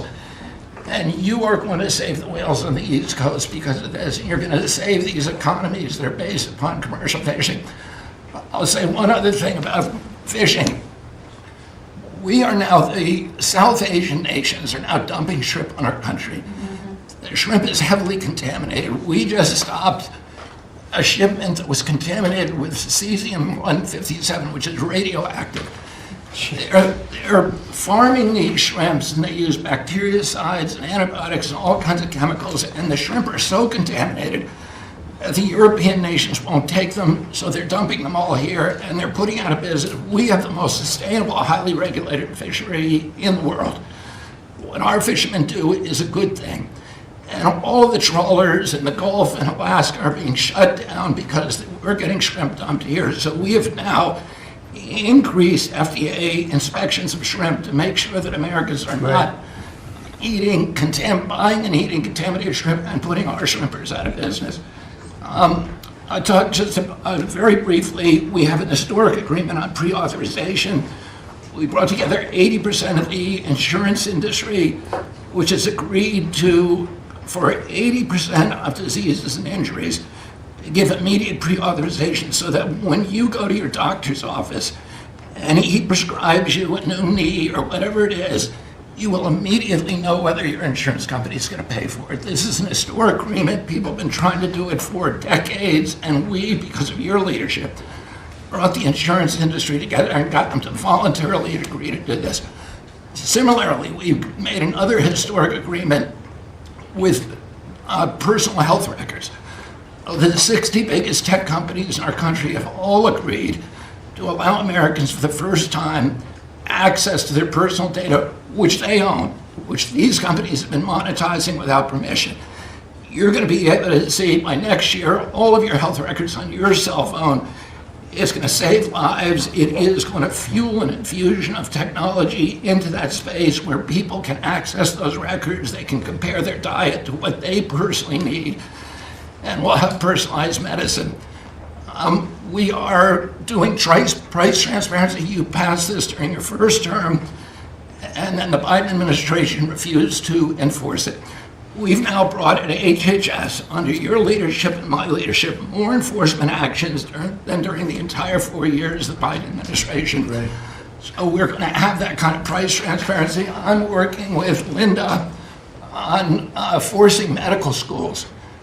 And the MCATs, the people who administer the MCATs, the people who do accreditations, to put nutrition into medical school education. Right now, 25% of the doctors in this country do not feel competent to give nutritional advice. 70% of diabetes cases can be reversed or ended if you just change people's diets, and the doctors don't know how to advise it. They only know how to prescribe the drugs.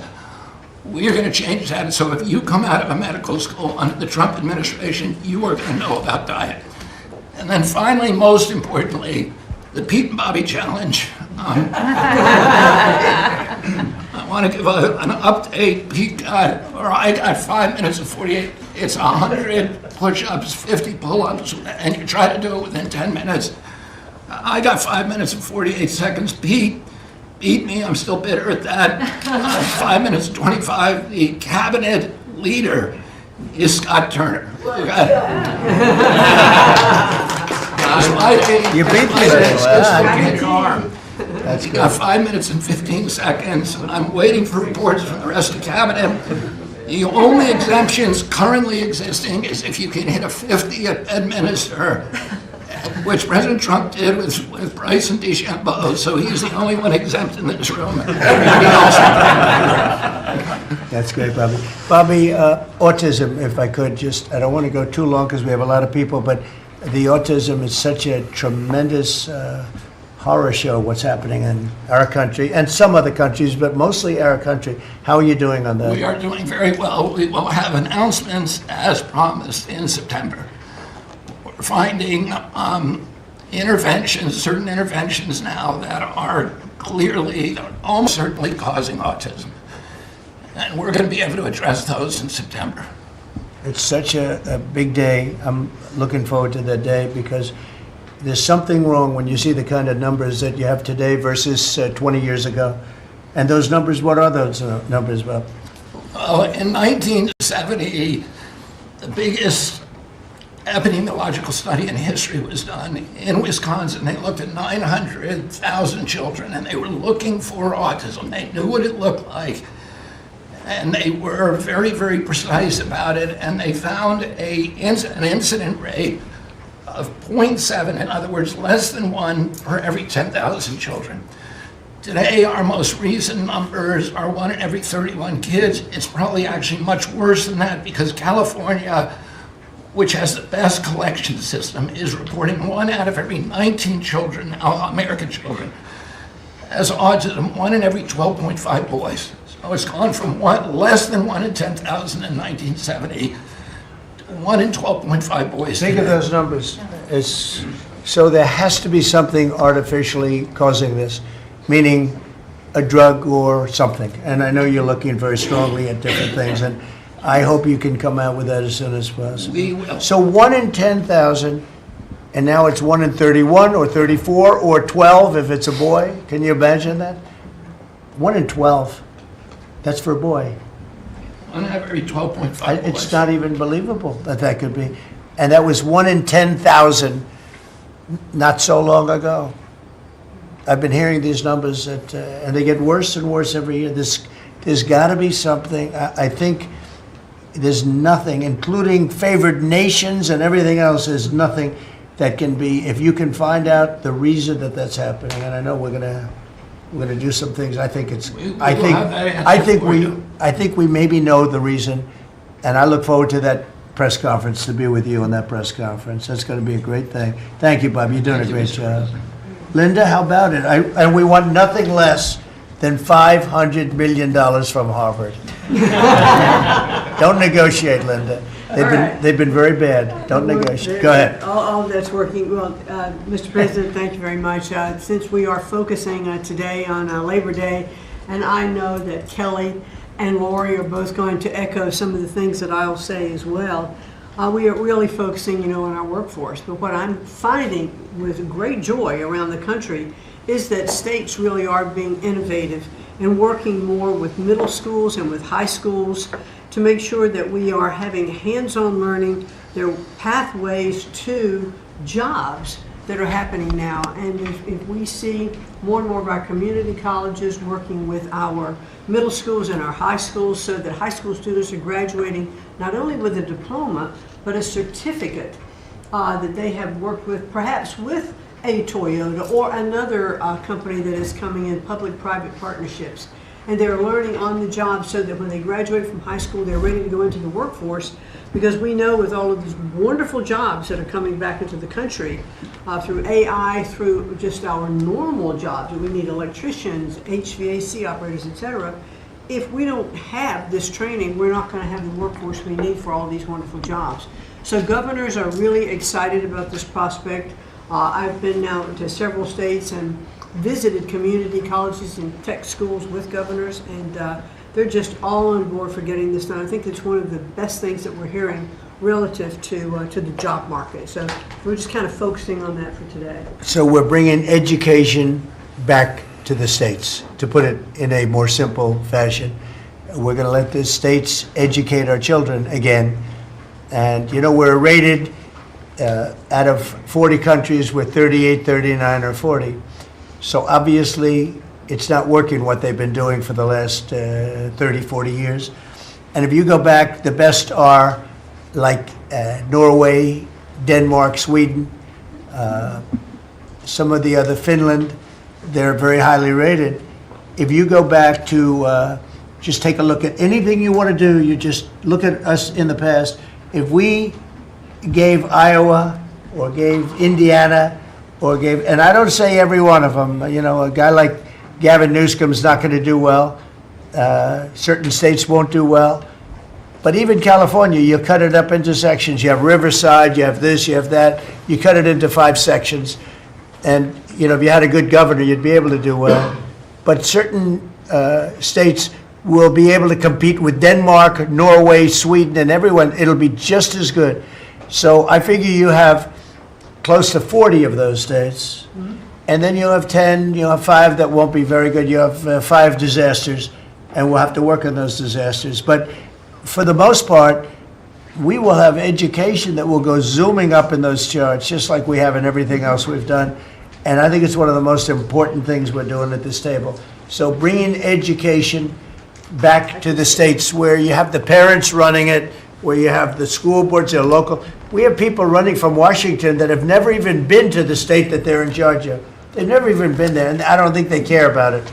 So we want to close up the Washington buildings, sell the buildings off, let somebody else get rich with the real estate, because it'll be a crime-free city. By the way, speaking of that, anybody murders something in the Capitol, capital punishment, capital punishment. If somebody kills somebody in the Capitol, Washington, D.C., we're going to be seeking the death penalty. And that's a very strong preventative. And everybody that's heard it agrees with it. I don't know if we're ready for it in this country, but where you have it, it is, we have no choice. So in D.C. and Washington, states are going to have to make their own decision. But if somebody kills somebody, like you could have been killed, very lucky you didn't get killed, it's the death penalty, okay? Fantastic job you're doing. Thank you, Linda. Very much appreciated. How are you doing with the colleges, by the way?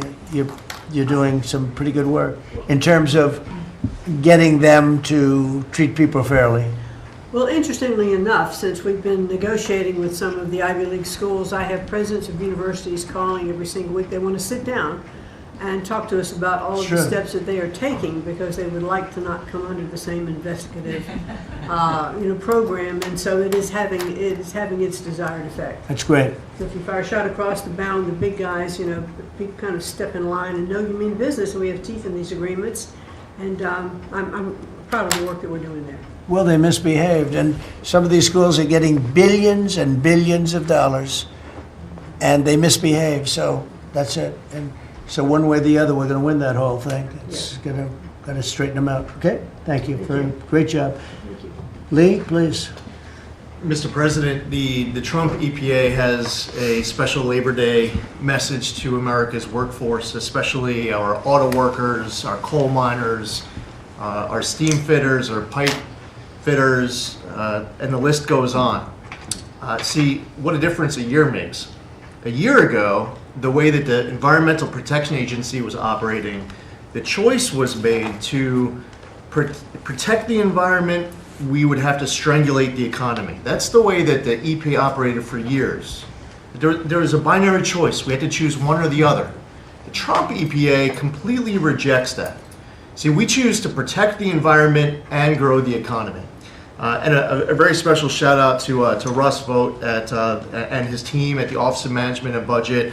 We give him a lot of work.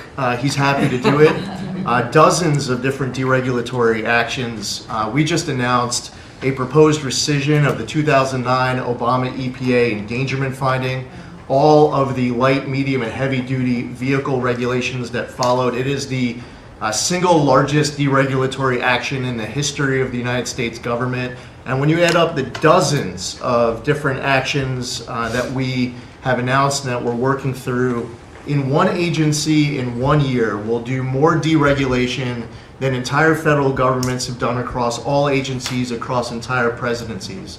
And what we are accomplishing would not be possible if not for the support of the rest of this team you've assembled around this table.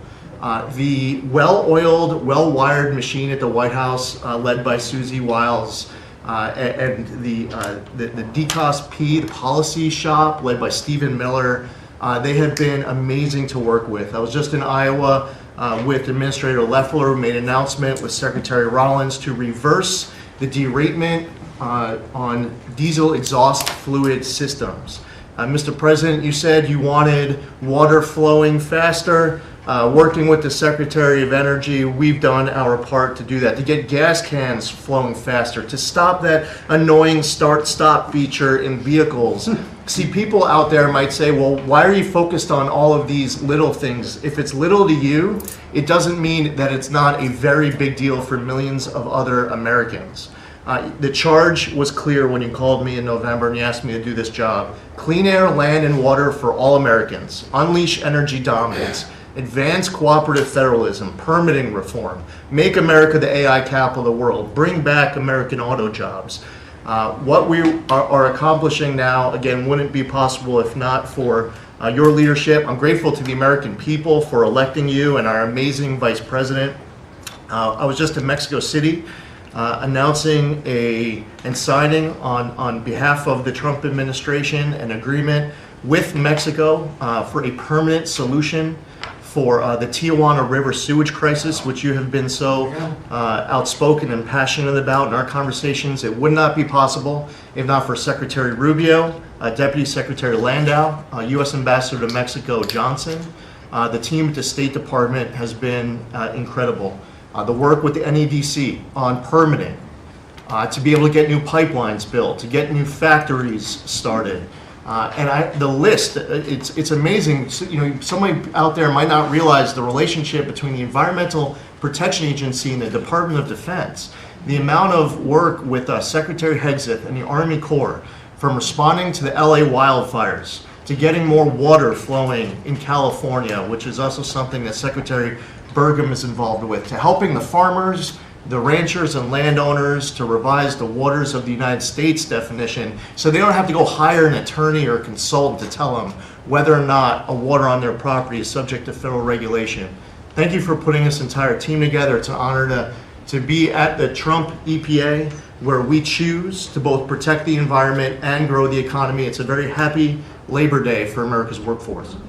And Lee, in Los Angeles, if you could, because of the fires, Lee was there, and as you know, we have very strict federal rules having to do with the rebuilding of those houses. And Lee was able to get the approvals done for everybody immediately. It was so fast, nobody could believe it.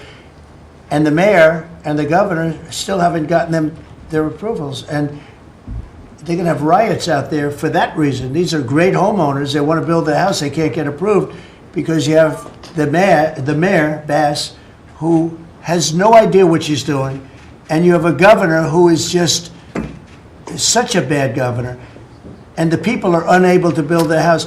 The toughest permit to get was the federal permit by far, and yet he got them all in a short period of time after the fire. How long did it take? Well, Mr. President, you came in, signed an executive order, and told the EPA that we had less than 30 days to complete our hazardous material removal, which the initial response, once all of our heart rates went down a bit, was just to figure out how to get it done. We got it done in just less than 30 days. The Army Corps of Engineers then comes in for the debris removal. The federal government, in clearing over 13,000 properties that were destroyed because of these wildfires. We've got to the point today where property owners all across Los Angeles, they're grateful to the Trump administration. They're happy that we did our part, but they are desperate to rebuild. And there is not a single green light approval that they are waiting for from the Environmental Protection Agency. The EPA and the Army Corps of Engineers proudly have done our work. It's important for those local officials to let these property owners build on their land. It's their property. It doesn't belong to the mayor of Los Angeles. And they need to represent their people better. They're ready to build. When will they have their permits from Los Angeles? Well, here's the problem, Mr. President, is that they have been ready since the moment we were done with the federal part. I mean, I was visiting a week after. Actually, I thought my first trip was going to be to Los Angeles. However, the moment I got confirmed, the vice president said, "You're going to East Palestine right away." So that actually ended up being the first visit because the vice president's so passionate about that from the great state of Ohio. Then we went to Los Angeles from there. We're talking about the beginning of February, where we were meeting with property owners already. They were already all set up. They had the contractors. It was the beginning of February, and they were waiting for green lights from Los Angeles to be able to go onto their property and start rebuilding. Some of the same people who were waiting for a green light ready with the contractors at the beginning of February are still waiting now in the middle of August. Let these Californians rebuild. And they're talking about also taking away some of the properties and building low-income housing on those properties. They're going to have problems like they've never had before. These people don't know what they're doing. So we have all our permit, everything the federal government has to do was done long ago. They should have been, I went to a town hall with Lee, but we were there and the mayor was saying it would take 2 years, maybe 3 years to get this approved. I said, no, not 2 years, 2 days. They should have it in 2 days. And I toured the site and I met 100 homeowners, all standing in front of their site a couple of days after the fire, and they were ready to go right then. They wanted to just build right then. And the city won't let them do it. Los Angeles, I don't think it's that they won't. I think they're incompetent, okay, to be honest with you. I think they just don't know how to go about it. It is so badly run by Newscomb and by Mayor Bass. Mayor Bass, she was in Africa during the fire. She knew the fire was starting to rage, and she decided to take a trip to Africa. These people they're just bad. You know, you talk about make America great again. They could never make America great again, but we are doing that. Congratulations, you found some interesting things, Tulsi. Sir. She's becoming a bigger and bigger star every day. She found a lot of good things. Go ahead. Thank you, sir. As we approach Labor Day weekend here, this is just such a great opportunity really to recognize your leadership as a true champion for working people. And I know we'll hear, as we go around the table here, how your focus singularly on putting the well-being and interests of the American people first is that common thread that we're seeing in your policies being implemented across your administration. For ODNI, number one, our focus is and must always be making sure that our intelligence community is focused on our mission, keeping the American people safe, secure, and free. We're doing great work on this front. I'll point out our National Counterterrorism Center, led by Director Joe Kent, are working across different agencies with Homeland Security, DEA, FBI, and others to catch terrorists, both those who are trying to come into our country, those who may already be in our country. They are finding the worst of the cartel bosses and making sure that they're not able to continue to wreak havoc and terror in our communities. Secondly, Mr. President, you have charged me with the mission of finding the truth and telling the truth to the American people. And we've exposed some of the worst examples of the weaponization of intelligence in the last several weeks. I will continue down that mission and that path wherever it leads. Transparency, telling the truth is what will drive true accountability for the American people who deserve nothing less. And lastly, Mr. President, all of us are charged with being good stewards of taxpayer dollars. I've gone through a reorganization for ODNI that we've announced in the last week. We've cut nearly half of redundant, unnecessary functions within ODNI, saving taxpayers over $700 million a year. We will continue focusing on our core mission in keeping the American people safe, and appreciate your leadership and your focus on this most critical task. And you've also found many bags of information. I think they call them burn bags. They're supposed to be burned and they didn't get burned, having to do with how corrupt the 2020 election was. And when will that all come out? Mr. President, I will be the first to brief you once we have that information collected. But you're right, we are finding documents literally tucked away in the back of safes in random offices, in these bags and in other areas, which again speaks to the intent of those who are trying to hide the truth from the American people and trying to cover up the politicization that was led by people like John Brennan and James Clapper and others that have caused really immeasurable harm to the American people and to our country. Great job. Thank you. We look forward to hearing it. The public looks forward. Thank you very much. Administrator? Thank you, Mr. President. Well, everyone knows there's no stronger advocate for hardworking American families than you, sir. Thank you for the largest tax cut in American history for working families. The average family of four is going to save about $10,000 take-home pay more a year. And what we're seeing is an increase in the child tax credit, the increase in the standard deduction. Hardworking families are going to benefit from this bill, and small businesses. There's no bigger beneficiary than Main Street, because small business makes up 99% of all businesses in this country. I've traveled to nearly half of our states, 24 unique states. I've made 40 state visits. In fact, I was with our great vice president at a small business manufacturer in Georgia last week. I was with a trucking company in Ohio. I was in Michigan at a motorcycle manufacturer. The return of Made in America is going to be driven by small businesses, because 98% of all of our manufacturers in America are small and medium businesses, 600,000 factories that employ 5 million people. And as Secretary McMahon mentioned, this work-based learning that is going on in professional and trade schools is real. I've visited them from Utah to Maine to Georgia and seen this revolution in education happening. So small businesses need skilled labor. Now that you solve for inflation, for the taxes, every Democrat voted for a $4 trillion tax increase on the backs of hardworking Americans. And so you prevented that. And now we've got fair trade. And thanks to Administrator Zeldin, we're seeing deregulation. I mean, this diesel exhaust fluid crushed farmers and construction and other heavy industry. So rolling that back makes a real difference for small business. And your domestic economic agenda is amplified through small businesses, which is why small business optimism is above its 53-year average, finally. Yeah. And so Main Street appreciates it. What Main Street wants now is a rate cut. They feel burdened by high interest rates. They would grow higher and expand more if they could, but the interest rates are really hurting them. And finally, I want to say thank you for your executive order on debanking. We're about to announce a major investigation on debanking. It happened to you and your family. It happened to me. It happened to thousands and thousands of Americans, and unfortunately, disproportionately on those that had conservative values, on Christians, on pro-life, on 2A businesses. And so we're going to be talking to the banks about that. The SBA operates the largest government business loan program in the federal government. We have a network of 5,000 banks. So we're going to be making sure that that never happens to anyone again. Great job. You're doing a great job. Thank you very much. Christy? Well, Mr. President, first of all, thank you for the opportunity to work for you. And you committed when you ran for president to make America safe again.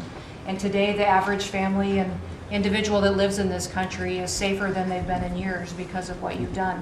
We've got 3 months in a row now with 0 illegal aliens coming into this country, and I want to thank Pete and the Department of Defense for all of their help. They're down at the border with us still, helping us keep that border secure and make sure we know who's coming into this country. You've arrested and brought to justice hundreds of thousands of illegal aliens, of criminals that have perpetuated violence against American people.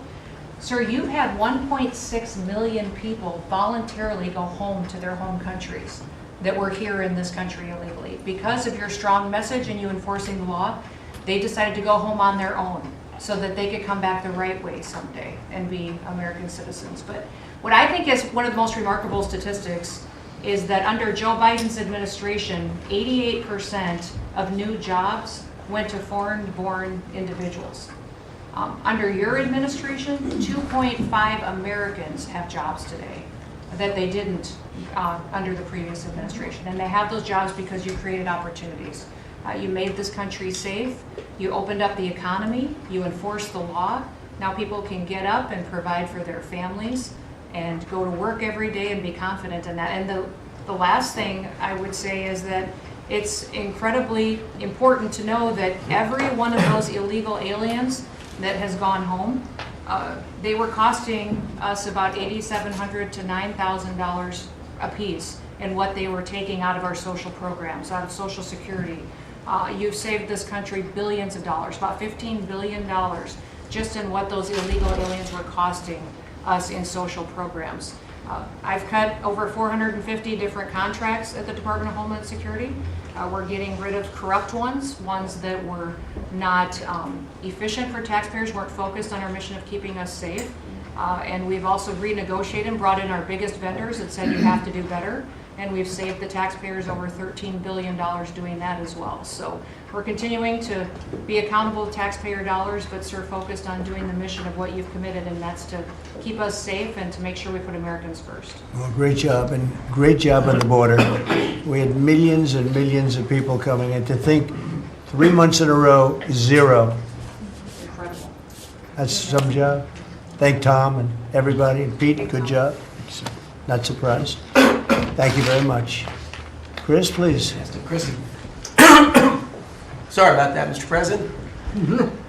Like Secretary Noam, I'm thrilled to be here to work with you on the simple platform you were elected on, which was to bring back the American dream, to bring jobs and opportunity for families across the country and to lower their costs so they can live their lives and expand the choices they have.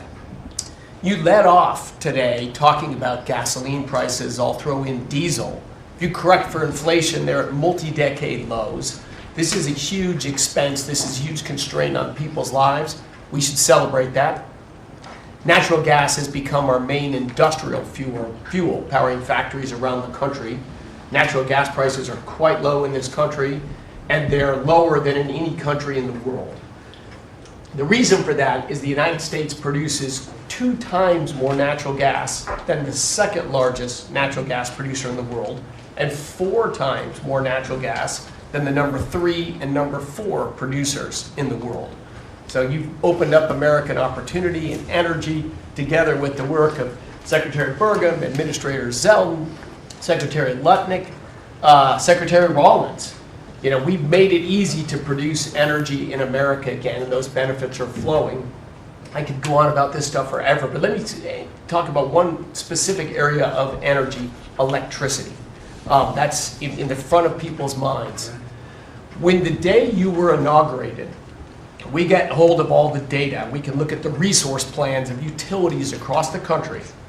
What you inherited when you arrived was a plan over the next 5 years to close 100 gigawatts of reliable electric generation. So that's 100 large power plants.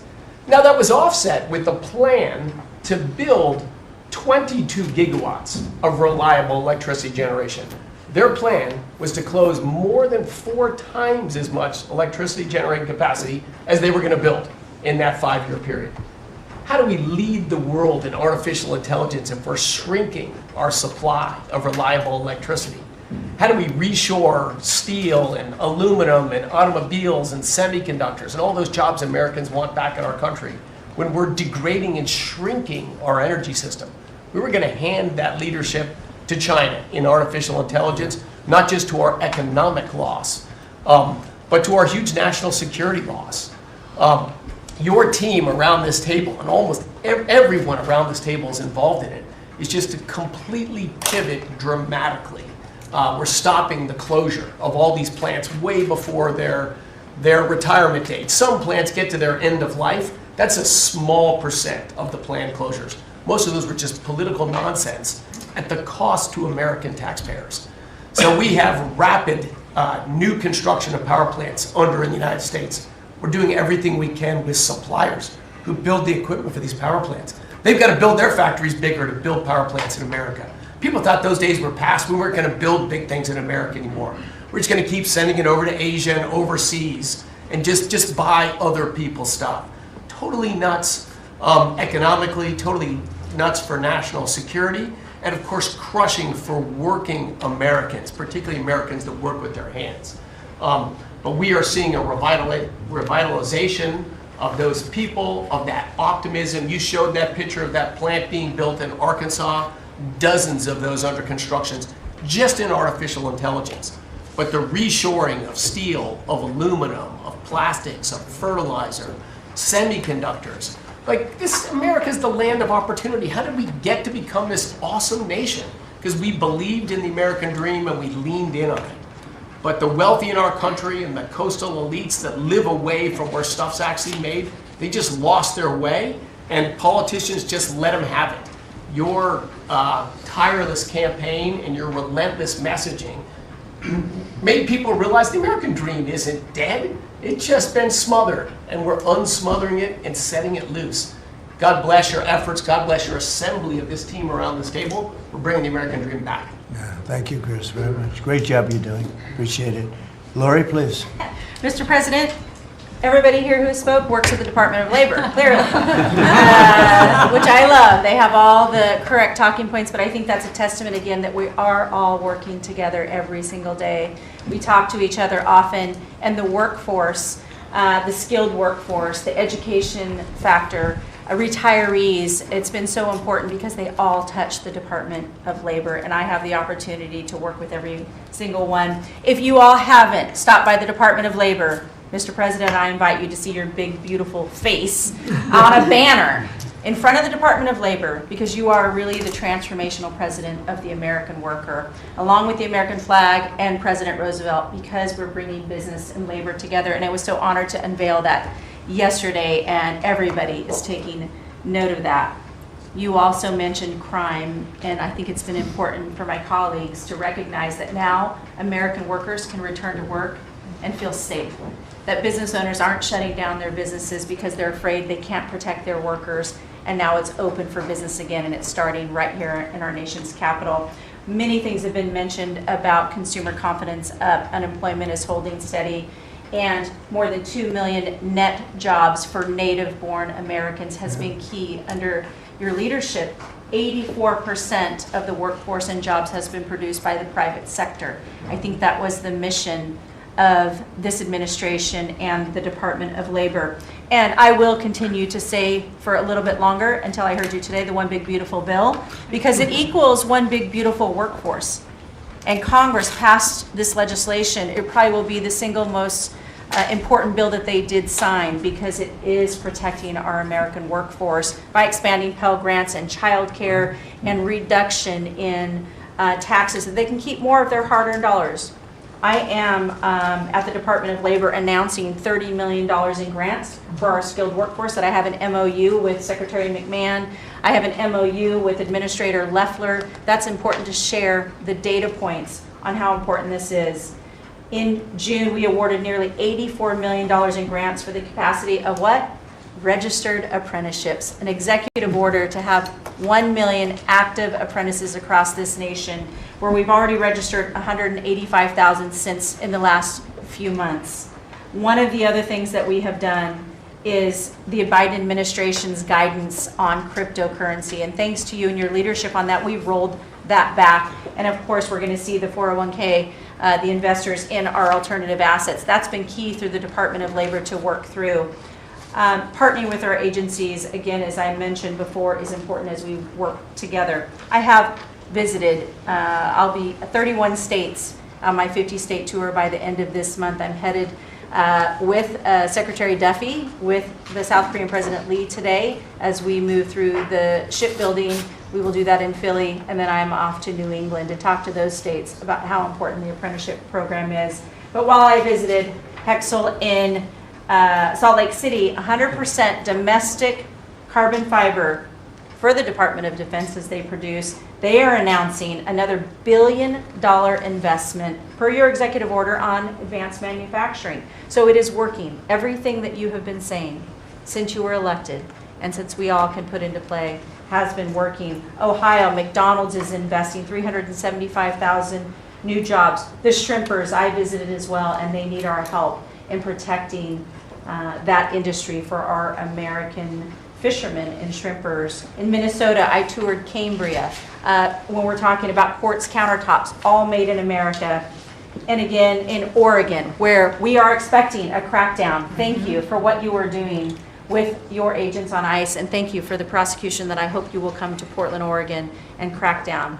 But while there are still good people, I was able to visit Buckeye Pacific, really a trading floor for the timber industry. So we still want to focus on great, hardworking American businesses. Mr. President, I couldn't be more excited to ring in Labor Day in Erie, Pennsylvania for the Labor Day Parade. I will be there to welcome it.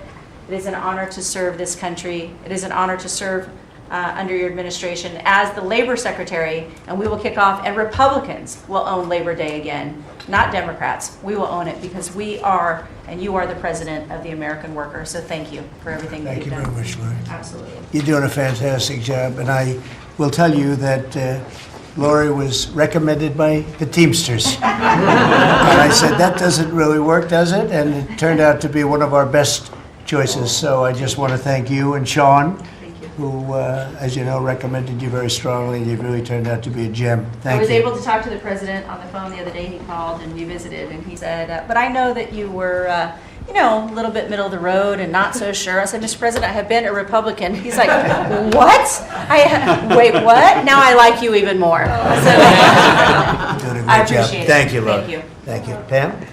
President, I'm working with everyone around this table almost daily on legal issues that we're winning on. But today, because it's Labor Day, President Trump, if I could focus on public safety, not only domestic, but from our foreign adversaries. And Secretary McMahon, I know you know, kids are out of school this weekend. It's Labor Day.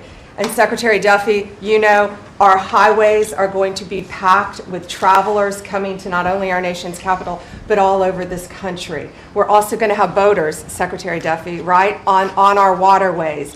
It is illegal to be under the influence and on a boat. So get a designated boater if you're out on our waterways, whether it's the Potomac or the Gulf of America or the Pacific. Wherever you're out this weekend, people need to be safe. And on an international level, Secretary Rubio, thank you for all your help on everything we're doing, and everyone around this room. But yesterday, there was a big, big win. El Mayo pled guilty, and he was the co-founder of Sinaloa cartel with El Chapo. And there's even a Narcos Netflix series about these guys. Well, now we know the ending. He's going to die in an American prison. They are one of the worst, El Chapo and El Mayo, some of the worst narco traffickers in our world. And he will spend life in prison now. And that's so important because those guys and others throughout this country, throughout this world, have brought into our country drugs, cocaine, heroin, fentanyl, methamphetamines that's killing our kids. And we have to stop that. And that's what you've been doing not only in DC, but around the country at your leadership. And over the weekend, parents need to know, with kids out of school, with people out on our highways and on our waters, do not take a pill from anyone you know, don't know. Do not buy anything on the street. It could be laced with something toxic. We've seen so many fentanyl overdoses. And when you were here in DC, we showed you pictures of some of the drugs that had been seized right here in DC. President, they were packaged for children. Packaged for children. And people are dying from these around our country. So thank you, President Trump, for your leadership and for letting Americans know that it's now a safe place to go. But parents also have to know, college kids have to know, to be vigilant and not take this trash. Because you could be thinking you're taking a Xanax, an Adderall, anything, and it could be laced with something very lethal. So thank you, President Great Trump. message, Thank and you, you've been President. fantastic this last 12 days in D.C. The job you and your whole group has done is, All of us. everyone's talking about it all over the world. I hate to have to talk about that, but we have to. It's becoming a very safe place again, and the work, I've seen how hard you worked from the beginning, in all fairness, but this focus on D.C. is so important for the country, so great job. And to everybody. And great job. President, it's a team around. We're all working hand in hand, side by side, all of our agencies together to make America safe and DC safe. And Iris, congratulations on your baby, and I'm so glad that you're safe now. Thank you, Pam, very much. Mr. VP, would you like to say something? Yes, sir. I'll be brief, but I want to congratulate you and the entire team on all the things that have been accomplished. You'll hear about a lot of it. You've already heard some of it, but I thought it would be helpful, Mr. President, just to take stock, not just of what we've accomplished, what we will accomplish, but of the mess that we inherited, because I think it makes this first Labor Day a bigger and more special occasion. You heard, I think, Christie talk about this, that all of the net job growth under the Biden administration had gone to the foreign-born. Now that net job growth is going to American citizens who deserve opportunity in their own country. That's a great accomplishment. You'll hear, I'm sure, Scott talk about the success with tariffs. People forget that we inherited the largest peacetime deficit in the history of the United States of America. And now, because the president is not letting foreign countries take advantage of us, we're collecting hundreds of billions of dollars, trillions of dollars over 10 years in tariffs from countries and companies that were formerly taking advantage of the American people.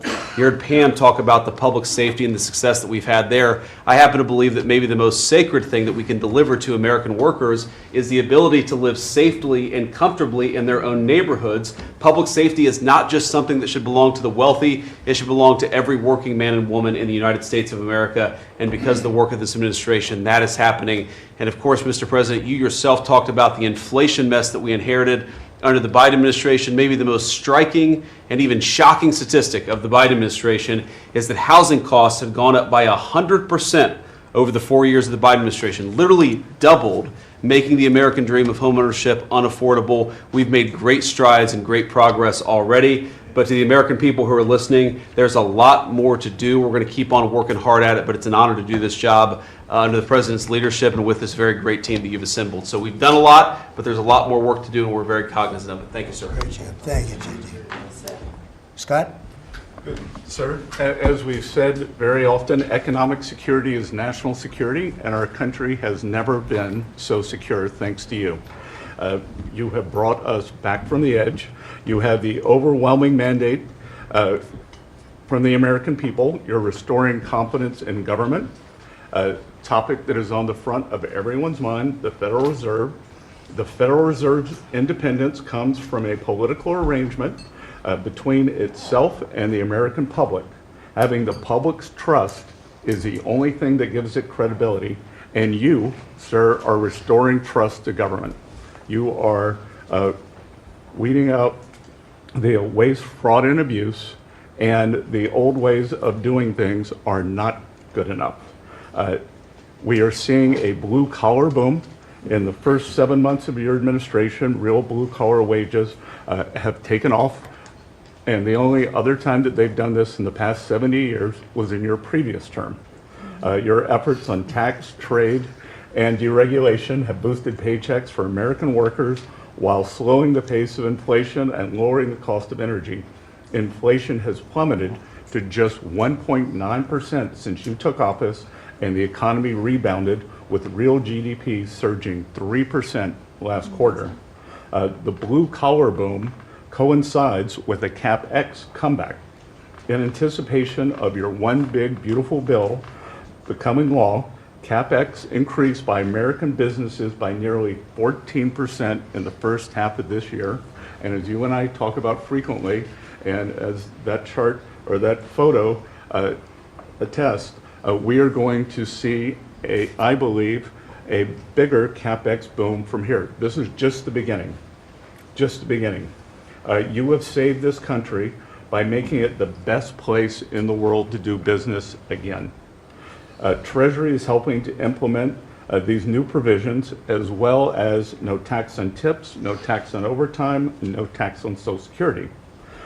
This weekend, I will be meeting with workers from local restaurants to discuss the positive impacts of the pro-labor reforms on no tax on tips. And I have to tell you, thanks to you, when I go into a restaurant or stop by a hotel doorman, I am the most popular person there. And since my first job at age 9 was as a busboy getting tips, I am going to spend Labor Day going from restaurant to restaurant talking to workers who receive substantial amount of tip income. So I'll hear directly from them how your one big beautiful bill is increasing their take-home pay and making a big difference. Now, we can also talk, that is domestic. On the international front, you have leveled the international trading system whereby countries took advantage of us, and that's over. It's over. The Treasury Department is taking in record tariff revenues that I had been saying was running at a rate of $300 billion a year. You chastised me for saying that it's not, that number is too low. And as usual, you're right, that we had a substantial jump from July to August. And I think we're going to see a bigger jump from August to September. So I think we could be on our way well over $500 billion, maybe towards the $1 trillion number. This administration, your administration, has made a meaningful dent in the budget deficit. The average budget deficit during this term is 26% less than the last 12 months under Biden. And even the CBO, and we don't agree with CBO on everything, as you said, last Friday, on a summer Friday, had to admit that they believe over the next 10 years, the budget deficit will be $4 trillion lower than they had previously scored. $4 trillion, 3.3 trillion of tariff income, 700 billion of lower interest cost, and I would expect that that number could go up from here. So, Mr. President, your return to the White House marked the return of the American worker. Thank you for reclaiming Labor Day for the American people. You're growing the economy for everyone, especially the middle and lower income households who suffered disproportionately under the last administration, and it's an honor to do this under your leadership. Great job. You're doing great. Thank you very much, Scott. Brooke? Sir, I dropped my second son off at college last week. And I wasn't planning to say this, but just listening to everybody, I wanted to put a little bit of a personal touch on this work. He started his freshman year yesterday at Texas A&M, for all my SEC friends in the room. Thank you for saving college football, by the way. We're all very grateful. The country just feels different. It just feels different. There's such a optimism and a love. There's a faith movement going through, especially with our younger Americans. And for those of us with kids in college, I know we feel it. And I experienced it firsthand last week, moving him and my other older son in as well. As we move toward Labor Day, you have made a lot of dreams come true for a lot of people, but one of my longtime dreams was for the right to recapture Labor Day. And I've been talking about this for almost 20 years and writing about it, that why are we ceding the day that we are celebrating the American worker to the Democrats? Because this is our day. Perhaps of any day of the entire year, this is our day. America was founded and fought for by fishermen and farmers and workmen and et cetera. The Genesis, the first book of the Bible, talks about the righteousness of work and the art of creation. And so to be part of this effort to represent the farmers, the ranchers, the agriculture industry at this moment in time, which I do believe we're in a revolution. 1776 was the first one, 1863 or so with Abraham Lincoln was the second. This is the third with Donald Trump leading the way. And we are saving America. And the idea that we are putting the worker, the very central component of the American dream at the center of it, is the reason that it is so. So at USDA, it continues to be my greatest honor to fight for the original American worker, whom I think the farmer is and what they represent. And as we are building new systems and new structures, as we have this year going to have the best harvest on record for our row croppers and others, what this team has done and is doing to open up those markets to ensure that these farmers can continue to return prosperity to rural America. I'll finish with this. This morning, we had a working group with 6 of our cabinet members. Bobby Kennedy representing healthcare, Linda McMahon education, Lee Zeldin deregulation, Kelly Loeffler small business, Lori Chavez Tarimmer labor, and Scotty Turner housing. And how you leading the way in your vision, how that will return the golden age to rural America, to the very fabric of our country. And whether it's better hospitals, better education, more opportunity, less government, better and bigger small businesses, better opportunities for our workers, and better housing, and of course the agriculture piece of that, through the big beautiful bill, the bill, what it did, the greatest investment in rural America in history. And now the opportunity to effectuate that is again a game changer, a country saver, and what a joy to be able to do it under your leadership. So thank you, sir. Really good, thank you. Beautifully stated, thank you very much. Scott? Yes, sir. Thank you, Mr. President. I'm so grateful to be here to celebrate Labor Day with the greatest team in America. And it is football season, so I'm happy about that. But Mr. President, I want to say thank you for, as Brooke said, reclaiming Labor Day. And you've been a tremendous champion for the American worker. I come from a hard-working family, as many people around this table do. And so thank you for helping us to change the conversation. And I believe we are changing the conversation around the kitchen table. And as everybody knows, you know, my job is to steward HUD. And we have at HUD been very intentional about changing the conversation about the dignity of work and the dignity and the honor of family formation through work, and how the younger generation, when they see their parents work, how they're incentivized to work. And that, you know, America is not a welfare state, but America was built on small business. It was built on entrepreneurship. And so as it pertains to housing, we're being very focused on that, and even some that receive HUD funding to make sure, like our Section 3, when you receive HUD funding, that you are given opportunities for the most vulnerable Americans that you serve to have work, to have opportunities to work, to have work requirements. Work requirements are not a bad word, that's a great word. Time limits is a great word, to incentivize people, able-bodied, able-minded people to work. And I believe that we are, under your leadership, sir, changing that conversation in America to where working is an honorable thing. And Secretary Wright talked about revitalization. Revitalization means to bring new life. And I believe we're bringing new life to America, Mr. President, through work and through all the jobs that people are doing around this table.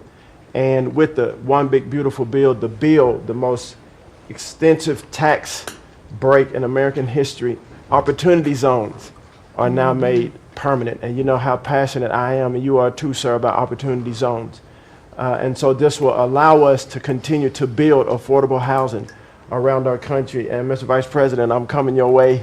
I'm coming to Columbus later this week and to see how we can continue to build affordable housing in our country with opportunity zones. And you know, 1 million people, Mr. President, were lifted out of poverty because of opportunity zones. $90 billion of private money was invested in opportunity zones, urban, tribal, and rural. And now that they've been made permanent, we're looking for millions more to be lifted out of poverty, $100 billion to be invested, hundreds of thousands of jobs to be created, hundreds of thousands of units of housing to come online.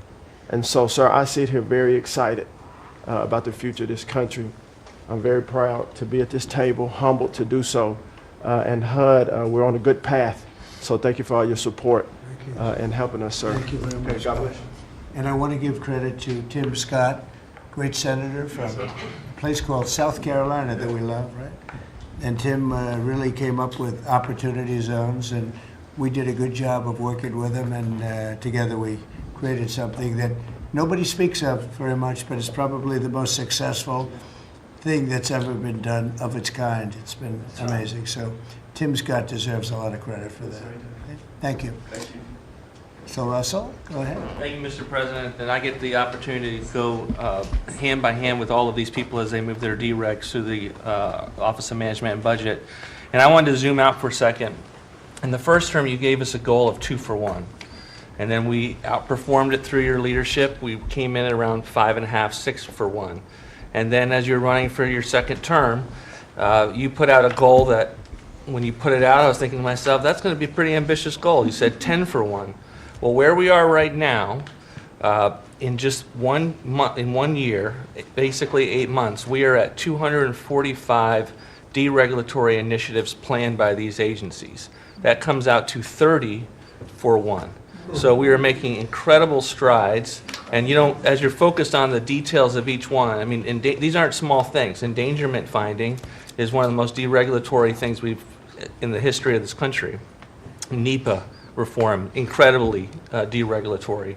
WOTUS just came in, which is Waters of the United States. So every single one of these agencies is doing incredible work when it comes to deregulatory, and when you add that to the work being done to get us going on energy, reduce spending, we're going to lower costs for the American people, we're going to be able to have innovative jobs and get them back to work. So thank you for your leadership, Mr. President. Thank you. Great job, Russell. Appreciate it. John, central casting, I call him. He's central. Well, Mr. President, I'm grateful to be with everyone today, and as we're talking about jobs and workforce at CIA, consistent with your directives to all of us, we've embraced your mantra for a leaner, more effective, more efficient workforce. But at CIA, Mr. President, we had an additional challenge because, as you know, at times, our workforce had been misdirected. Its focus put on political narratives, some that even worked against you and always worked against the American people. I heard about that. But under your leadership and your direction, we have been focused back on the core mission of what CIA is supposed to be doing, which is to provide you and this entire incredible team around the table with a decisive strategic advantage in accomplishing your goals. And your success in that regard, the examples are clear and many. With regard to Iran, everyone knows that our DoD partners executed that mission flawlessly. But flawless military operations are subject to flawless intelligence. And as you know, Mr. President, CIA was the backbone in terms of its intelligence operations in providing that flawless execution that allowed you and your team to obliterate Iranian nuclear facilities and set back a nuclear program by years.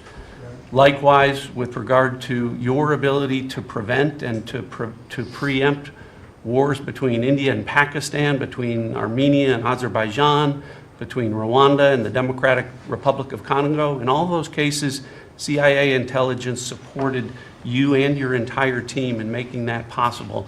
It's not just you, it's folks around this table, Secretary Besson, Secretary Lucknick, Trade Representative Greer, and their great successful negotiations on trade and tariffs, again, was a CIA workforce working to enable them to accomplish your goals. So as we roll into Labor Day, I tell you that the CIA workforce at the Trump CIA is grateful to be focused on what it's supposed to be, which is helping you prevent and end wars and to make America safer.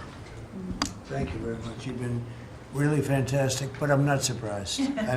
I've known John a long time. I'm not surprised at all. Thank you very much, John. Steve, please. Mr. President, working for this government, for you, is the greatest honor of my life. I tell it to everybody, and I really do feel that way, and I thank you, because it's a privilege to go out there and represent you in your humanitarian effort, in your goals of solving conflicts all over the world. I think there were actually more than 7 conflicts that you put to bed in the last 8 months. And I hear these, I travel all over the world. In Hostage Square, they talk about you reverentially. It's really quite amazing. I sometimes wish that I had a cam recorder with me and I could put you right there as I listen to it. I was in Gaza, the first American diplomat, on your behalf, and as we delivered food and aid pursuant to your new aid initiative, pushed forth by your great Secretary of State, Marco Rubio, who it is a privilege for me to work alongside. The people were applauding you. The signs were up. I mean, these are people who I just don't think you get the proper credit for it all. We are negotiating multiple entries into the Abraham Peace Accords because of your vision. Azerbaijan, all these different conflicts that we're out there on your behalf on, these are people who have never really seen the world change in this way. Peace through strength really, really works. Russia, Ukraine, Iran, Israel, Hamas, we're having meetings all this week on all 3 of those conflicts, and we hope to settle them before the end of this year. Your team is nothing short of incredible. And there's only one thing I wish for, that noble committee finally gets its act together and realizes that you are the single finest candidate since this Nobel Award was ever talked about to receive that reward. Beyond your success is game-changing out in the world today. And I hope everybody one day wakes up and realizes that.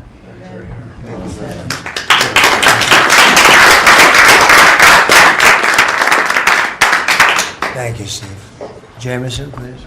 Mr. President, I like to think of Labor Day as the Trump trade policy day, because everyone around this table and everyone listening knows that one of the major reasons why American workers and organized labor voted for you is because of your trade policy and the policies you've had and advocated for 40 years or more. You have reset global trade policy in the past few months, and it shows that it's been working for American workers. When you look at President Biden, in the last quarter of 2024, median weekly earnings fell 2.1%.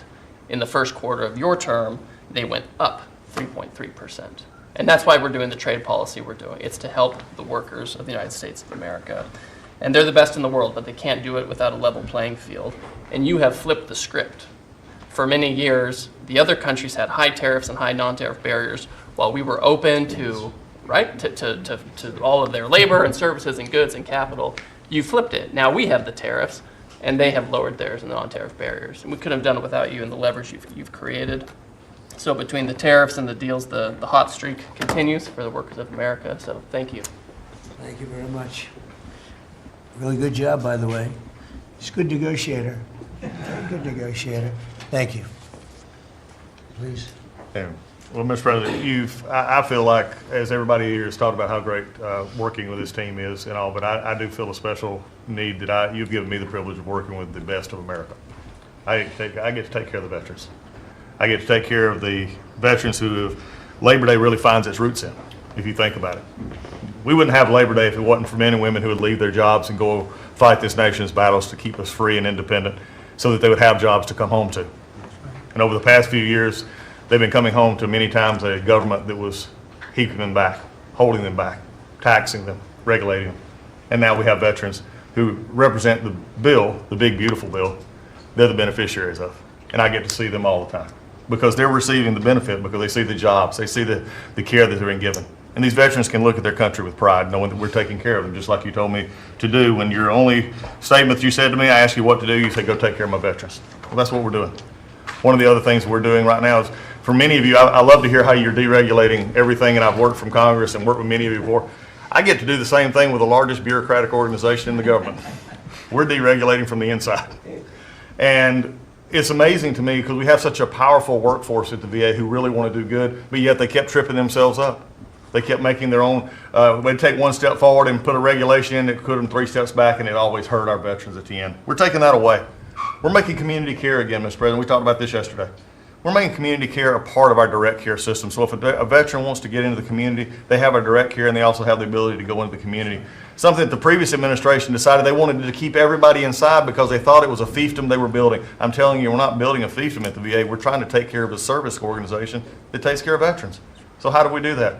We made best medical interest where a doctor can send a veteran to the community a lot quicker without having to worry about miles and time logged and wait times. Just get them the help they need.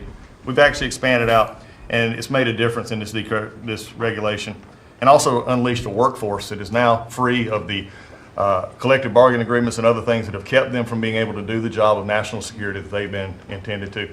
I'm actually giving them the benefit of the doubt to actually go be the workers that they're called to be, and that's what Labor Day is about. The VA is going to have the best workers. But just to let you know how that's working out, wait times at our hospital are going down because we're getting them into our hospitals or into community care. And then one for you, Mr. President, you heard about this a lot, and that was backlogs. At the backlog when I first came in, I've said this before, in February we had over 260,000 backlog. That means over 125 days of not getting an answer. In just a little over 4.5 months, we've dropped that over 100,000. We're under 150 and heading down to historic lows. We'll be within the next month lower than any time under the previous administration at all. That means our veterans are getting the help they need. So when you look at it this way, we've opened new facilities. We've put new facilities in places where workers can get to. We've expanded out hours, over 1 million extra hours, so veterans, younger veterans in particular, can get off of work and bring themselves and get their appointments in after hours or on Saturdays. That's what it means to be in the Trump administration. That's what it means to take care of veterans. That's what it means for Labor Day, because you can't forget the ones who fought for us to be on this table today. And it's all because of what you've done and the progress that we've made. Well, you've done a tremendous job, and I hear it all the time. We have a 93% approval rating at the VA now. And you know what it was before? It was like horrible. So thank you very much. Mr. President, there's been some conversation about the Pete and Bobby challenge. I would just note that I don't think Pete or Bobby could hold these sticks for 2.5 hours. Exactly. If they want that to be the challenge, so be it. But I think 50 pull-ups and 100 push-ups might be easy compared to the. You didn't have this problem with Biden. It was in and out very quickly. So kudos on Labor Day to the audio team that's holding the sticks. But Mr. President, it's pretty great to celebrate Labor Day with a builder who loves labor, who loves the men and women who have built this country, the people that sweat, that have great skills, they have grit, they do the dirty jobs of America that have made this country great, and you know them very well because you have worked with them. The great Trump projects have come from the very men and women we're going into this weekend to celebrate. We all want to claim Labor Day in our departments, but I'm going to claim this at DOT because, you know, roads, bridges, pipelines, shipbuilding, rail, passenger, and freight all fall under the great men and women who wear boots and make this country wonderful. And at DOT, we don't want to have the Congress spend money. We want to take the money that Congress gives us and actually deploy it and put these men and women to work building the great projects of this country. That you said, the big, beautiful projects that connect this country. And that's why we have got rid of the DEI, we've got rid of the green, we've done what we can to streamline the regulation to move these projects faster. Time is money, and time has been money. Even Democrats agree now that it takes too long to go through the regulatory process. So we're going to move these projects faster, putting the great American worker back to work. I want to make a quick comment. We've all probably talked about this horrific accident in Florida, and I appreciate the help of Christy and Marco on this very issue. But in May, we said, listen, it's a safety issue if you can't proficiently speak the English language. And we gave states a little over a month to comply. And Washington, California, and New Mexico have refused to comply. And by the way, this individual in Florida received a CDL from Washington, from California, and received a speeding ticket after our rule went into place, and they didn't stop him. And had they taken him out of service, he wouldn't have been in Florida, and we would have 3 beautiful people alive today. And I make that point because it's the work that maybe no one sees that then shines a light when horrific things happen, but also that your cabinet works together and teams up to make a difference for the American people. Real quickly, so we have a safety mission at DOT. I don't know that you'd think of the transit unions in the greatest cities of the country, New York maybe being one of them, that support us. But they do, because the violence in the subways and on our buses across the country, the transit workers are the ones who take the most abuse. And they're grateful for the mission of everybody around this table fighting to make their communities safer. So I appreciate everyone's help on that. But they, again, the transit unions love the effort that all of us have put in together. One quick FAA. We are about to put out a request for proposals for a big, beautiful bill. We got build. We got $12.5 billion in the big, beautiful bill. We need more, but this is a great start.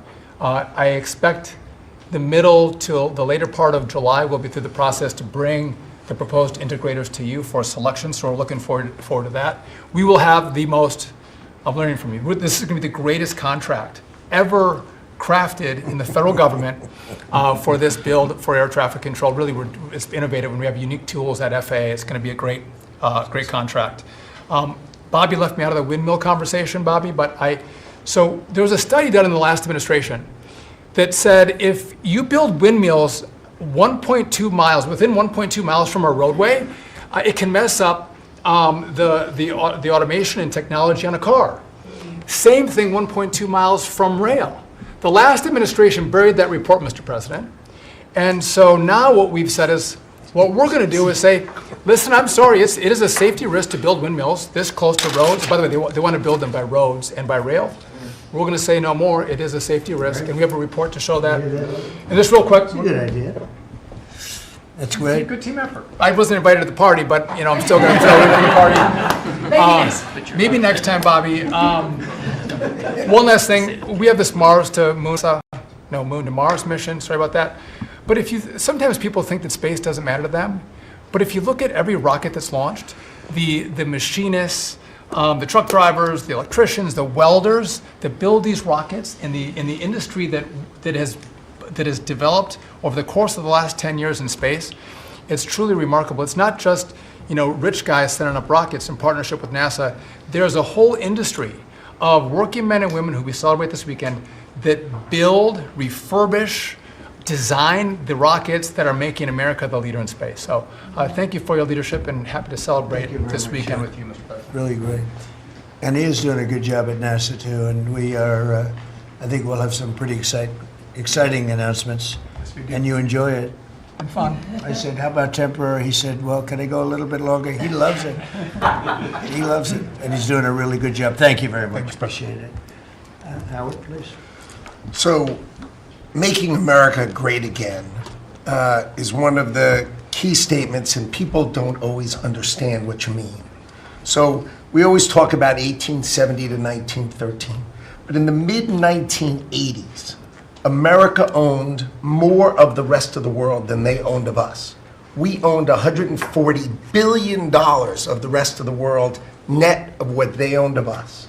And when you came into office this time, the rest of the world owned $24 trillion more of our assets than we owned of theirs. And so when people argue with you about, the trade deficit is nothing, the trade deficit sends 1.2 trillion of our dollars to them. And what do they do with it? They buy the great America. Because when we learned in college, what we learned was that if you keep printing these dollars, they're supposed to devalue. But the problem is we're too smart. We invented the light bulb, the transistor, the GPU, so they keep buying us. And the only president ever to understand that, you understood it in the 80s and the 90s, and I used to see you on TV and you'd say, God, what are these people doing? And finally we've changed it. So let's go over what we've changed. So Japan and Korea, they're never going to open their markets to us. So we've negotiated $900 billion that they're giving you to invest in national and economic security in America. The European Union, the second largest economy, $20 trillion. And all the experts said you'd never get a deal done with them. And watching you in Scotland was my favorite thing, right? 15%. They'll pay us 15%, and we will pay zero. So we can export to their $20 trillion economy, and they can pay to come to the great American consumer, right? So, a couple of other things. 4 days before you took office, the Commerce Department, which had the CHIPS money, they set up this thing called NatCast, which was a make-believe not-for-profit. And they signed contracts to wire them $7.4 billion. This was just nonsense. So we stopped the payment. We've got the money. It's an illegal thing to try to set up a department that's not the Department of Commerce, that kind of acts like the Department of Commerce. And what was it filled with? All these people who worked for the Biden administration. I mean, it's exact corruption that you talk about. $7.4 billion now clawed back. Last week was the most fun. In 1 week, Intel came in, right? The Biden administration had given $11 billion to Intel, given it to them, done. Corporate just gift. And you turn that into really, it was like less than 5 minutes of conversation, and Intel agreed to give us 10% of their company, which of course was worth $11 billion. So it's not socialism. This is capitalism. If you give someone $11 billion, who's just building in America, they're not doing something special, they're building in America. And their CEO told the president he didn't need the grant. And you said, well, then why don't we get something for it? So it's amazing. You're going to watch semiconductors come home, right? We don't produce semiconductors. We've got $165 billion for TSMC, but you're going to watch the whole ecosystem come home because Donald Trump is the only president who understands the magnet to make them come home is one word, which used to be your favorite word. Now it's dropped to number 4, which is tariffs, right? Tariffs are going to bring semiconductors home. They are going to empower Bobby to execute MFN. Tariffs are going to be one of those tools that he's going to use to do that. We're going to do it for furniture. We're getting autos. We got steel, aluminum. I mean, it has been a blast, a blast. So 2 more things. The Department of Commerce is going to start issuing its statistics on the blockchain because you are the crypto president, and we are going to put out GDP on the blockchain so people can use the blockchain for data distribution, and then we're going to make that available to the entire government so all of you can do it. We're just ironing out all the details so we can do it. Patents. We have given tens, if not hundreds of billions of dollars to universities for them to do research, and they invent things. And you know who owns those patents? The universities. So we are going to make a deal with them all, which is if we give them the money, don't you think it's fair that the United States of America and the taxpayers who funded it get a piece of that, right? So we wrote a letter to Harvard, so Linda and I working together. I mean, it's so much fun to work with everybody here. I mean, we just have a blast, because Linda's hitting Harvard and she says, what can we do? And now we send them a patent letter and we'll hit them again. So we're having fun together. This is the greatest cabinet working for the greatest president, and I just want to say thank you. I'm having the time of my life working for you, Mr. President. Thank you. That was very well stated, wasn't it? Some things people don't think of too much. Thank you very much. Great job. Pete? Sir, well, amen to what Howard said. And I would just say, heading into Labor Day from the American military, sir, we happen to be the largest employer in America. We like to think we have a different form of employees. Yeah. Who need to be the toughest and the strongest and the most well-trained and the most lethal. And under the previous administration, and for decades, frankly, it was social justice, it was political correctness, it was divisive ideologies seeping into the ranks and changing how well we do our job. No more. Now it is only merit-based, gender-neutral, colorblind. The best of the best from the top to the bottom, that's our expectation.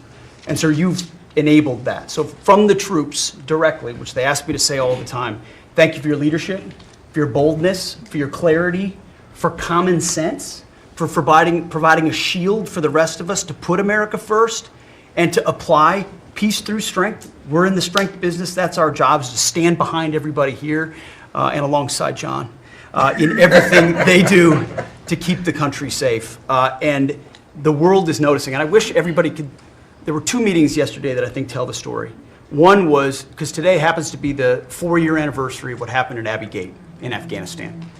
Mr. President, you had the families in, who you've met with multiple times, who, when the cameras were on and not on, acknowledged, sir, you were the only one that gave them a proper greeting, that recognized what they gave their sons and daughters in the debacle that was the withdrawal in Afghanistan, that we will bring accountability for at the Defense Department through our investigation. That's good. But at the same time, the world sadly took notice, whether it was Israel, whether it was Ukraine. Those wars never would have started if you were president. Instead, they looked at the foolishness of Joe Biden. Under your military, your Pentagon, we are restoring deterrence. Whether it's Midnight Hammer and those beautiful B-2s, 37 hours straight, whether it's counter-drug operations in our own hemisphere, whether it's the border, working with Christie and the National Security Team, whether it's LA, whether it's Washington, D.C., you name it, whether it's Europe. Our allies paying 5%, now our allies in the Indo-Pacific stepping up to do the same. That's a recognition that American leadership is here.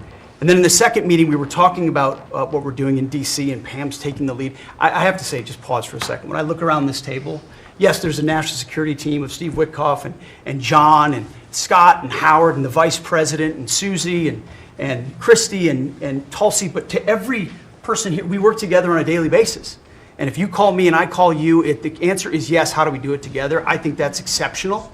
It's what the American people deserve, and you've demanded that, sir. So I very much appreciate it.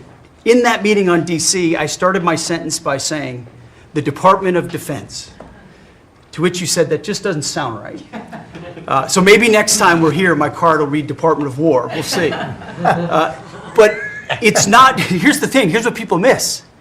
It's not just about words. It's about the warrior ethos. It's about what the department is supposed to do. George Washington started the Department of War because he wanted us to win our wars. Our founders didn't want endless foreign entanglements. They didn't want endless contingencies and deployments. They wanted an empowered military that was, the handcuffs were taken off to fight to win and then bring those troops home. So my platoon in Guantanamo Bay, our motto was, those who long for peace must declare for war, must prepare for war. We don't want war, we don't seek it. You are the peace president, sir. Because we are strong, our enemies know what we will do. And so whether it's Secretary of War or Secretary of Defense, that warrior ethos is changing. We're going back to basics. Our drill instructors can be drill instructors again, sir. So from the minute of the tactical of standards to the strategic of B-2 bombers, we're focused on what matters. Had a meeting yesterday on Golden Dome for America, which is on track to deliver strategically for the American people. Munitions, and the Deputy Secretary making sure our stockpiles are overflowing. That's our job. I'm an honor to be a part of it, sir. Thank you for your leadership. That's great. I think I like Department of War better, but we'll make that decision, right? But you've been great. Thank you very much. So Marco, go ahead. Well, Mr. President, first of all, everyone's made this comment already and needs to be echoed again. You were elected as the President of Working Americans, and that's why this Labor Day is so meaningful. For me personally, this is the most meaningful Labor Day of my life as someone with 4 jobs. And so...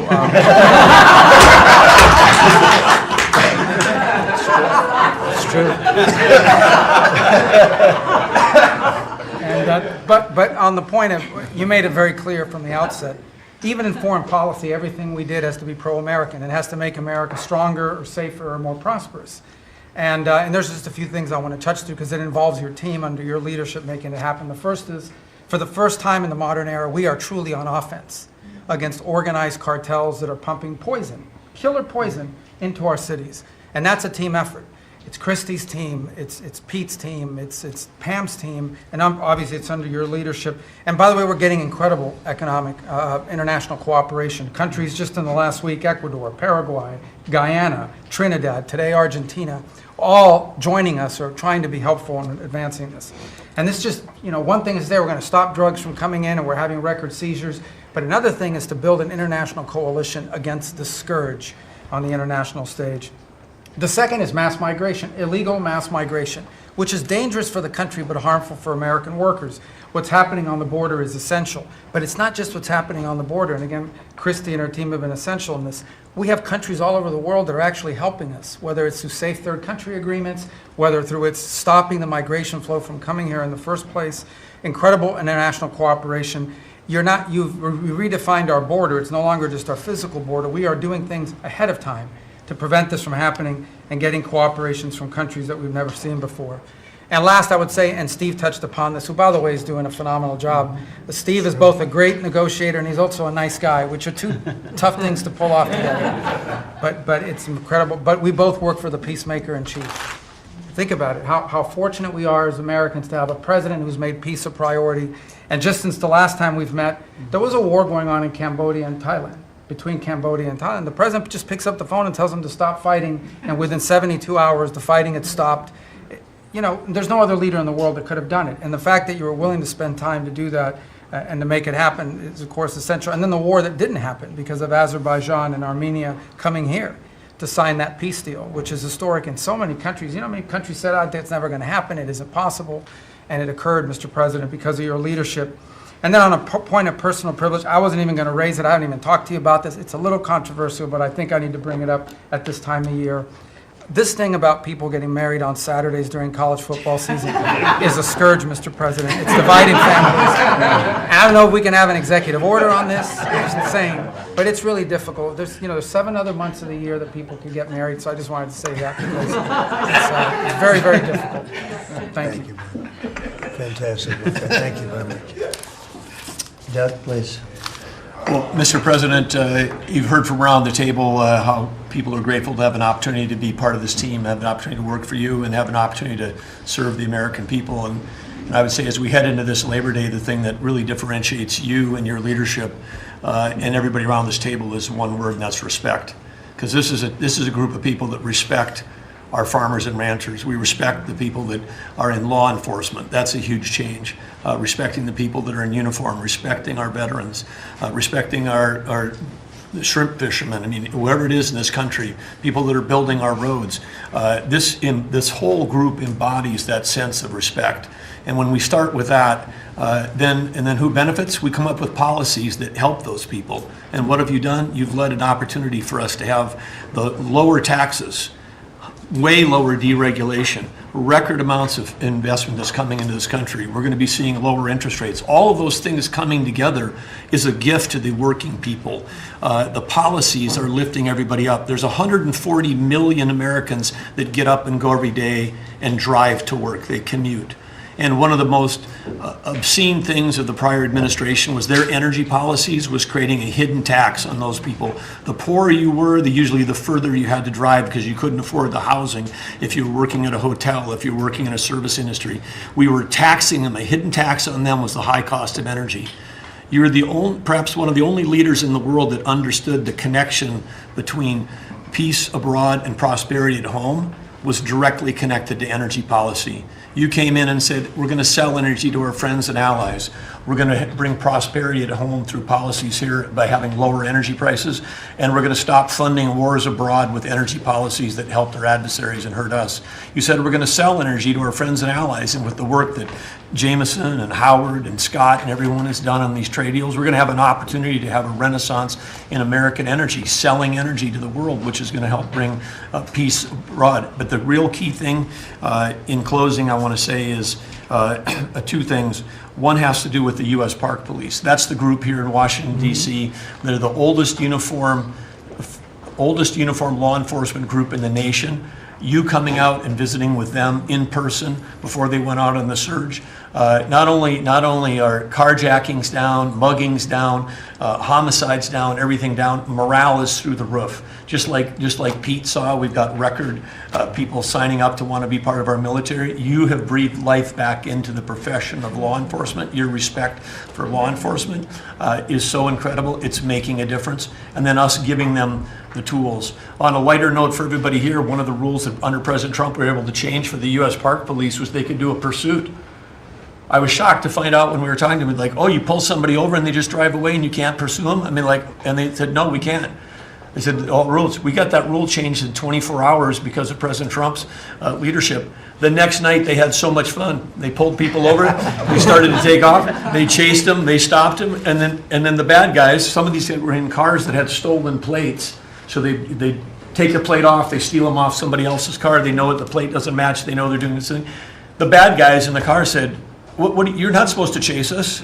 Like, you're breaking the rules. The bad guys are telling us to bring them. No, we're back in action. So it's like, and so the morale is high. They all wanted to say thank you to you. Yesterday, you announced increasing the number of U.S. Park Police that we're going to hire. This is the group that protects not only our sacred monuments of democracy here, but also the Statue of Liberty and the Golden Gate. This is a great group. But on behalf of all law enforcement, we say thank you. And as Chris Wright was talking about electricity, I want to close with that.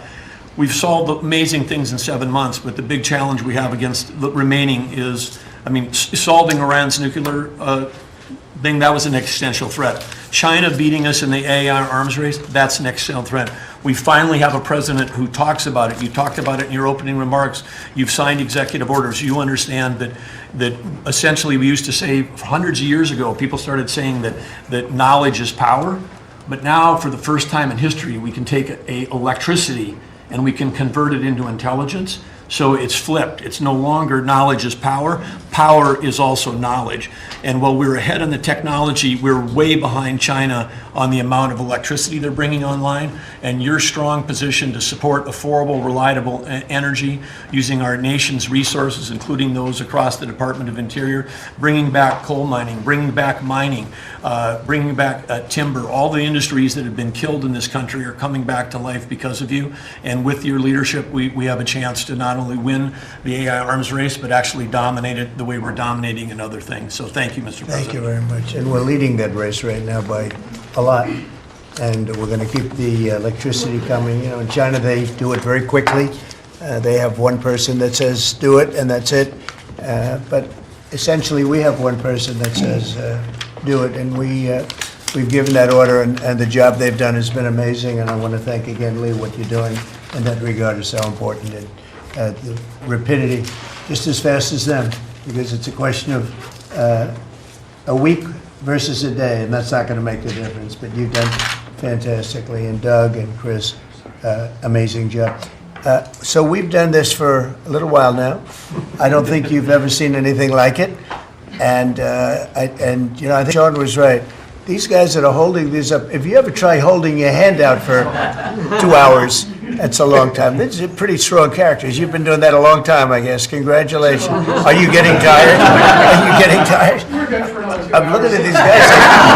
They look like they have no problem. It's amazing, actually. I think they would have beaten you guys in the test. So I want to thank you. If you want, it's been a long time. If you want, we could go in and we can call it a day. And feel free then to ask some of the questions here. Look, I believe in very open, we want to be open, above board. We want to be honest with the media. I wish the media was totally honest with us, but I think they're getting better, to be honest with you. And so we'll see. But if you want to take a few questions, on a serious note, when it comes to Fed Governor Lisa Cook, her lawyer has said that they're going to be filing a lawsuit challenging this legal action. What is your response? Are you prepared for a legal fight? And then a little bit more. Oh, sure. Always. You always have legal fights. Look, I had a legal fight that went on for years with crooked people, with very horrible people that have been found out now between John Ratcliffe and Tulsi and Pam. And the things that we found out, of course, it's a very, very sad group of people. But no, she seems to have had an infraction, and she can't have an infraction, and especially that infraction, because she's in charge of, if you think about it, mortgages, and we need people that are 100% above board, and it doesn't seem like she was. Yeah, please. Mr. President, first, I would love to ask you a serious question, but I have to tell you the biggest pop culture news of the year broke while we were in this cabinet meeting. Travis Kelce and Taylor Swift are engaged, and the world wants your reaction, sir. Well, I wish him a lot of luck. I think he's a great player. I think he's a great guy, and I think that she's a terrific person, so I wish them a lot of luck. On a serious note, Mr. President, in May, Secretary Rubio said that they were aggressively removing visas of Chinese students. Yesterday, you said you wanted to allow 600,000 Chinese students to study in the United States. Could you and the Secretary clarify what is the policy on Chinese students in the United States of America? Well, we think we're, look, we're getting along very well with China. And I'm getting along very well with President Xi. I think it's very insulting to say students can't come here because they'll go out and they'll start building schools and they'll be able to survive it. But I like that their students come here. I like that other countries' students come here. And you know what would happen if they didn't? Our college system would go to hell very quickly. You'd have, and it wouldn't be the top colleges. It would be colleges that struggle on the bottom. And you take out 300,000 or 600,000 students out of the system. I like having, and I told this to President Xi, that we're honored to have their students here. Now, with that, we check and we're careful and we see who's there, and Marco wants that. We're in the same position. But we have a tremendous college system, the best in the world, nobody even close. That's why China sends them here. And you can call it an industry if you want, but you're talking about millions of people. And I'm honored to have the students from China come here, and we're just getting along very well with China. And it's a different relationship than we had for years, where they took hundreds of billions of dollars, just sucked it right out of our country. They respect us again. I respect them. The relationship is very good. I think it's important that these are two very major powers, nuclear powers at that, but two very important powers. When I get along with Putin, when I get along with President Xi, when I get along with these people, that's a good thing, not a bad thing.